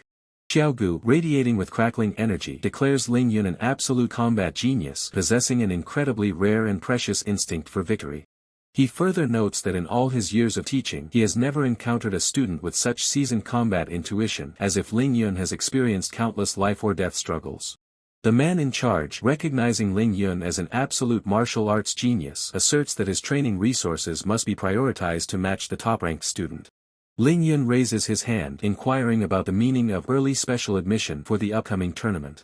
Xiaogu listens intently, his expression thoughtful as the discussion unfolds. The instructor explains that reaching the required standard before the college entrance exam is incredibly difficult with Ling Yun's current life intensity.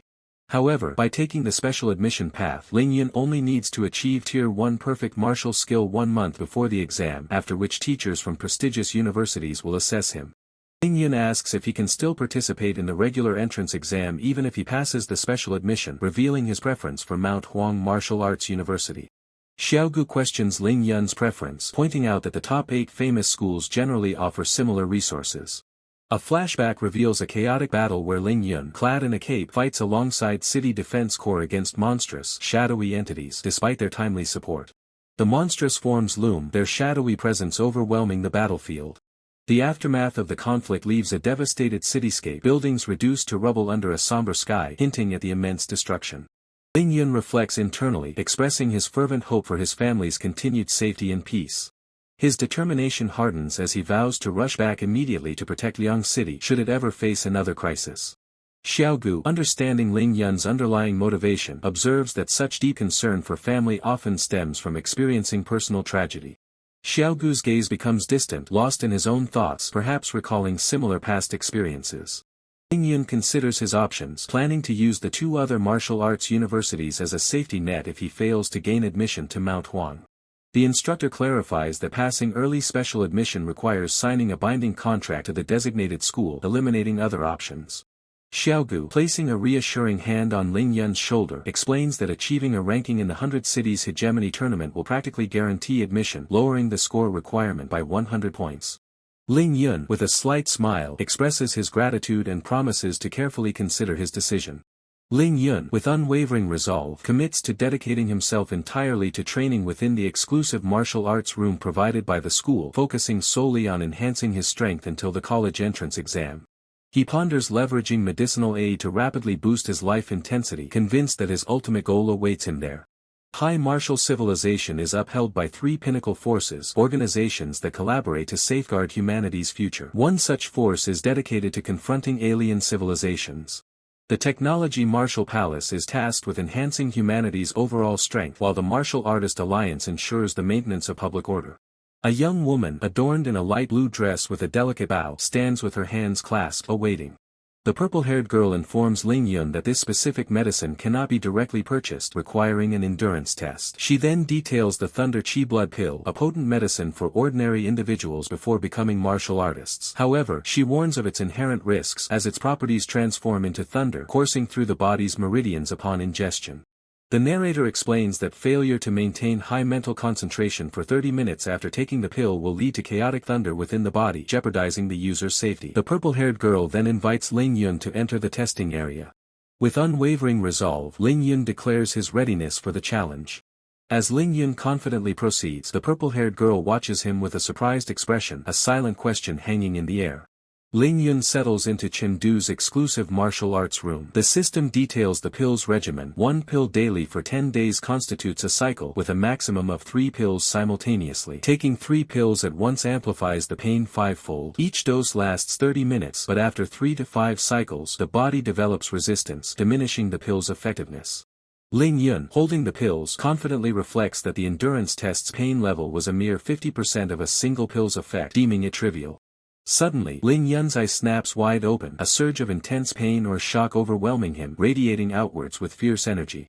Despite the electricity crackling around him and sweat beading on his brow, Ling Yun defiantly challenges the intensity, asking if this is truly all it has to offer. Ling Yun clenches his fist, a satisfied smirk spreading across his face as he realizes the experience has brought him one step closer to achieving level 6.5. Ling Yun, deep in thought, acknowledges the necessity of fighting his way into the top 2 of the 100 Cities Hegemony tournament to secure the funds needed for his continued development. With fierce determination in his eyes, Ling Yun resolves that if his body tires, he will instead focus on enhancing his mental power, eagerly anticipating his entry into the crystal space. A faint wisp of energy escapes Ling Yun's lips, a subtle sign of his internal cultivation. Ling Yun sits in quiet contemplation, a soft, ethereal glow surrounding him as he delves deeper into his cultivation.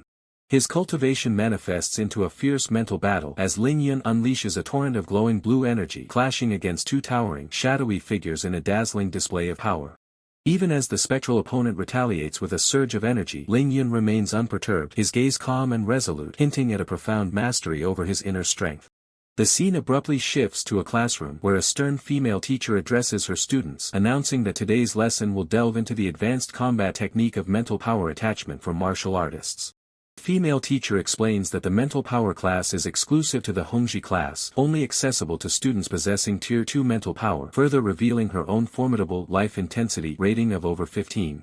She emphasizes that while martial arts skills boost physical strength, mastering mental power can double a practitioner's effectiveness, achieving twice the results with half the effort. Illustrating her point with diagrams, the female teacher clarifies that mental power allows the concentration of excess strength, significantly boosting explosive power. Ling Yun listens intently as the female teacher proclaims that the true essence of mental power attachment lies in its ability to harness every strand of strength throughout the body, ensuring it plays its rightful role. With a serious expression, the female teacher issues a crucial warning: the physical strength mobilized by mental power attachment is severely limited until mental power reaches Tier 10. She then declares that the next phase is a mental power test, commanding all students to stand up as a glowing, purple energy rod materializes in her outstretched hand. From an overhead view of the classroom, the female teacher explains her method. She will play the Song of Exhaustion on a short flute to precisely gauge each student's mental power, hoping for improved results this semester. With a subtle, knowing smirk, the female teacher addresses a student, offering them the option to abstain from the test, noting it won't impact their college entrance exam score. Ling Yun reacts with a surprised turning his head as he processes the teacher's seemingly considerate yet subtly challenging offer. Internally, Ling Yun recognizes the teacher's underlying doubt about his Tier 1 mental power, but with a determined gaze, he boldly declares his intention to participate. The female teacher turns back, a faint, accepting smile gracing her lips as she acknowledges Ling Yun's decision with a simple, "All right then." Ling Yun smiles confidently, a subtle purple aura shimmering around him as a nearby male student enthusiastically confirms his own participation with a resounding yes. Ling Yun maintains his confident smile, his purple aura softly glowing as the male student's yes echoes, solidifying the resolve of those ready to face the test. The female teacher raises her flute and as she begins to play, vibrant purple energy and musical notes swirl around her, initiating that song of exhaustion to test their mental fortitude. The ethereal purple energy, laced with flowing musical staves, cascades downwards, its unseen power beginning to permeate the classroom and challenge the students' mental resilience. Amidst the swirling purple energy and musical notes, Ling Yun stands unfazed, his gaze unwavering, a clear testament to his formidable mental power resisting the song's draining effects. Ling Yun's mental prowess manifests physically as a towering, shadowy, purple-tinged humanoid figure looms in the foreground, a clear extension of his unparalleled will. With explosive force, Ling Yun delivers a powerful kick, shattering the shadowy manifestation of mental power, leaving an observer stunned and uttering a cut-off "what a" in disbelief. Ling Yun's face, etched with fierce determination and a hint of triumph, fills the frame as he clenches his fist, showcasing the raw power he commands. A woman with glasses observes intently, holding a slender flute, while a man with spiky hair stands with his back to the viewer, an exclamation mark hovering, hinting at a significant event. The observer's thoughts reveal her astonishment. Chengdu is actually holding up. He's not even frowning. He looks as relaxed as eating or drinking. Below, Ling Yun's head is bowed, his expression calm. Ling Yun maintains a serene expression, a faint smile playing on his lips amidst the swirling mystical energy, showcasing his unwavering resolve. The observer, impressed, acknowledges Ling Yun's spiritual power is proving far more resilient than she had anticipated, her lips pressed against the flute. With a determined glint in her eyes, the observer raises her flute, deciding to push Ling Yun further by increasing the spiritual power by one more level. A voice cries out in desperation, declaring their legs are too weak to stand, signifying another participant's collapse under the immense spiritual pressure. Figures contort in agony, their faces strained as they exclaim their extreme exhaustion and inability to endure the trial any longer, collapsing around the arena. The observer nods, confirming her expectation that most participants would inevitably reach their breaking point at this advanced stage of the trial. Her eye narrows, a keen intensity reflecting her focused observation of the unfolding events. A sudden, shocked exclamation echoes, expressing utter disbelief at an unforeseen development. The observer stares in astonishment as Ling Yun remains standing, surrounded by shimmering energy, his resolve unshaken despite the increased spiritual pressure. The surrounding observers express their shock, marveling that Ling Yun continues to endure, questioning if his innate spiritual power talent is the key given his humble background. The man with the top knot, despite having collapsed early from the trial, sports a wide, self-satisfied grin, holding a scroll. A voice booms with laughter, asserting that Ling Yun's exceptional strength only validates their own power, making yesterday's defeat seem less unfair. A powerful, stylized symbol shatters into fragments, signifying a breaking point or the collapse of a formidable barrier. Ling Yun stands resolutely, facing a towering, shadowy figure as blinding spiritual energy erupts from the center of the arena, two other figures in silhouette. Collapsed student lies on the floor as an unseen voice marvels at Ling Yun's dual talent in both martial skills and spiritual power, lamenting that a better background could have opened doors to elite academies. With a widening eye, the observer notes that even Mo Late, the class's top student, fell at level 6 while Ling Yun endures level 7. She resolves to unleash level 8 spiritual power. Her lips press against the flute, a silent command to unleash the next surge of spiritual power, intensifying the trial. Ling Yun lets out a pained ugh, his body visibly straining under the crushing weight of the newly unleashed spiritual power. Before Ling Yun, a colossal, ethereal titan of spiritual energy manifests, its immense form dwarfing him as it radiates oppressive power. Spiritual attacks barrage Ling Yun, who deftly evades the crushing blows amidst a whirlwind of impacting energy. Explosions of spiritual energy erupt as a massive shadowy hand reaches out, threatening to engulf Ling Yun in the maelstrom. Sweat beads on Ling Yun's brow, his eye wide with intense focus and a hint of desperation as he confronts the overwhelming force. Ling Yun gasps, hunched over with hands on his knees, an exhausted ha escaping his lips as he struggles to maintain his stance against the relentless pressure. The observer's expression shifts to profound awe as she declares Ling Yun's spiritual power surpassing his vitality, an absolute miracle. She continues her analysis, noting Ling Yun's exceptional martial skill talent which could grant him immunity to spiritual attacks and the ability to physically overpower his foes. Her thoughts conclude with the realization that Ling Yun is the ideal warrior perfectly suited to combat the ominous Big Ice civilization. A moment of quiet reflection hangs in the air, allowing the profound implications of Ling Yun's power to sink in. Outside the principal's office, a stunned voice exclaims in disbelief upon hearing the astonishing news of Ling Yun's dual talent in both martial skills and spiritual power. A voice emphatically confirms the astonishing news, stating, "That's right, I confirmed it personally in class." A woman with red curly hair, dressed sharply in a white shirt and black vest, stands with her arms crossed, a serious expression on her face. Beside her, a man's torso is partially visible, his hands clasped. An unknown male speaker, with a distinctive goatee and spiky hair, gestures assertively as he declares, "Skywalking warriors are 1 in 10,000. A genius like Chengdu would be wasted at the 8 great schools." Red-haired companion salutes crisply, acknowledging the authority with a firm, "Yes, principal." Ling Yun stands before an office door, his expression questioning as he asks, "Teacher, you wanted to see me?" From an overhead perspective of the office, red-haired companion, seated at a desk, addresses Ling Yun, querying, "Chengdu, do you know about Black Dragon University?" Ling Yun responds, stating his limited knowledge, "I know of it. I know they're one of the 3 great elite schools, but that's about all." Red-haired companion elaborates, explaining, "That's normal. The 3 great elite schools don't recruit through regular exams, they only select geniuses with hope of breaking through to Skywalking warrior."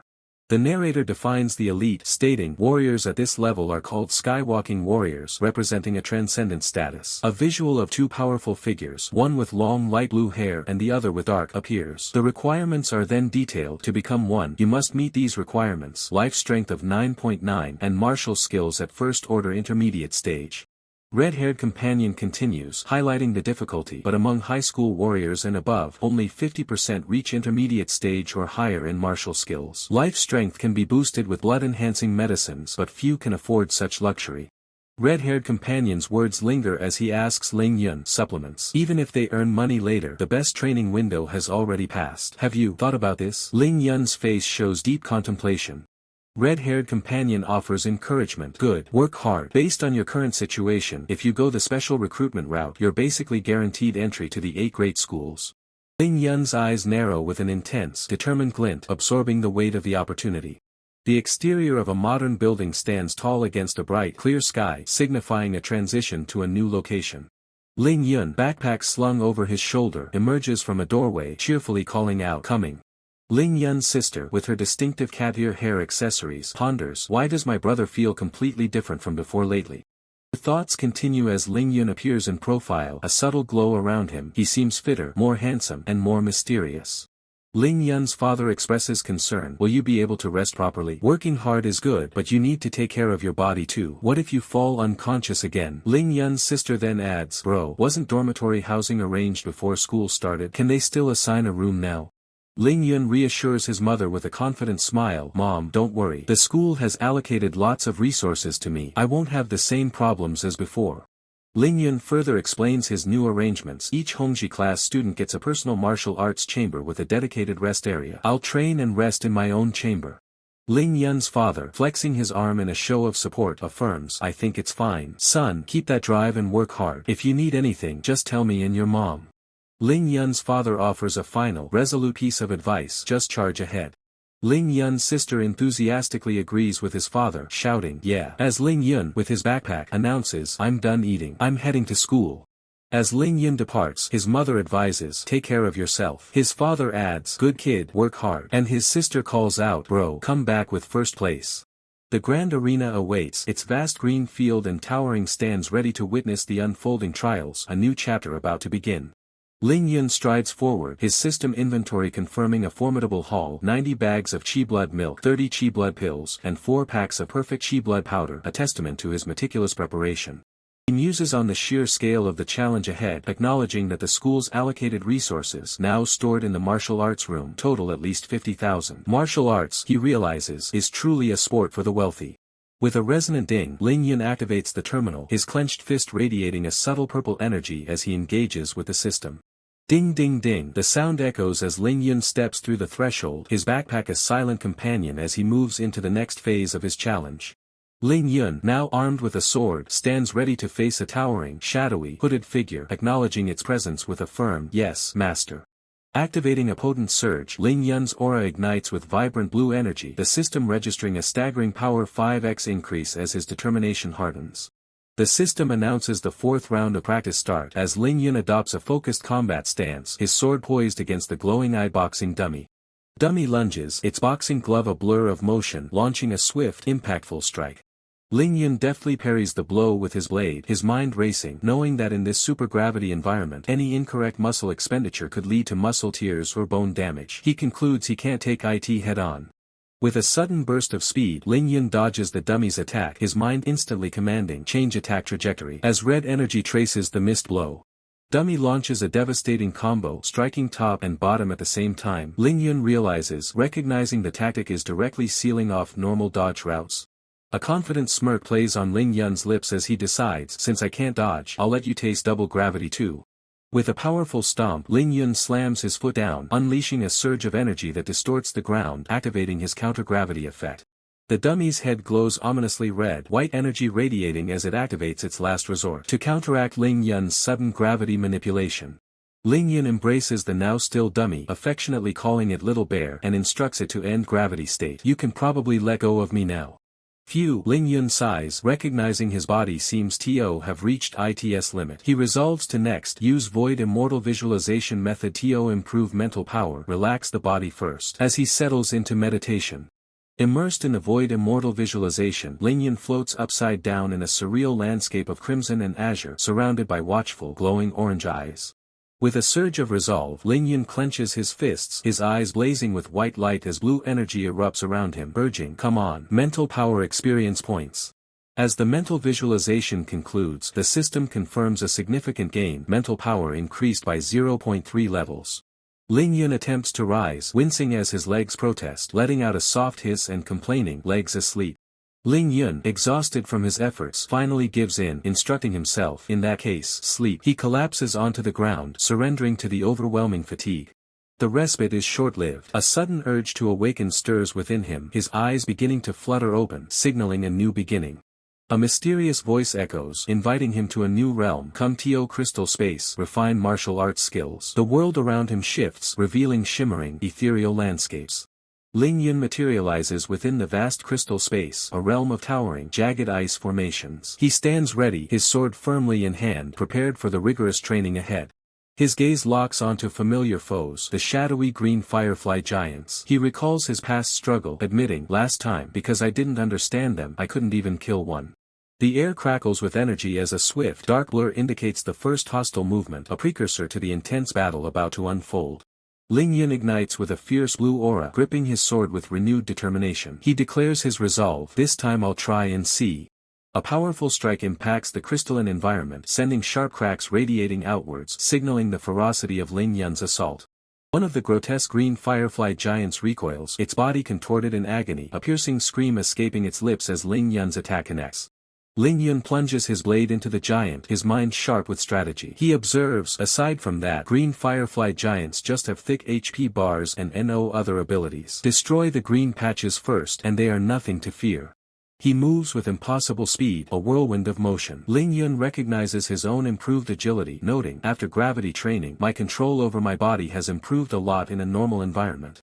With a decisive downward slash, Ling Yun executes his perfected technique, declaring, right now. The giant's red eye glows with malevolent energy, but Ling Yun's strike is relentless. The force of his attack sends the giant reeling backward, its massive form violently pushed through the air, the impact resonating with raw power. Ling Yun stands triumphant, his sword still humming with blue energy, the defeated forms of the giants fading into the background, a testament to his refined skills. Exhilarated by his enhanced agility, Ling Yun remarks, this feeling of being light as a swallow is great. I'll forget everything when I wake up later. He then sets his sights higher, realizing, training like this in turn, there is definitely hope to get into the top 3 of the 100 Cities Hegemony tournament. The scene shifts dramatically to an expansive aerial view of a bustling metropolis. The narrator announces, finally arrived, the day of the highly anticipated 100 Cities Hegemony tournament. Ling Yun, now dressed for the grand occasion, walks through an opulent hall, glancing back to urge his companions, keep up. Ling Yun and Xiaogu move through the impressive venue, with Xiaogu casually waving to someone amidst the throng of participants. Ling Yun's expression hardens as he encounters an unexpected obstacle, demanding, won't let me sign in. Elsewhere, a furious participant named Wu Zhang, a member of the Lu City team, confronts officials. He rages, "I clearly arrived at the stipulated time. What are you targeting me for? You better give me an explanation." Wu Zhang's towering presence and aggressive outburst intimidate a nervous female attendant who shrinks back from his fury. Wu Zhang's face contorts with menacing intent, a dark energy radiating from him. An observer questions, alarmed, "He wants to hurt people here.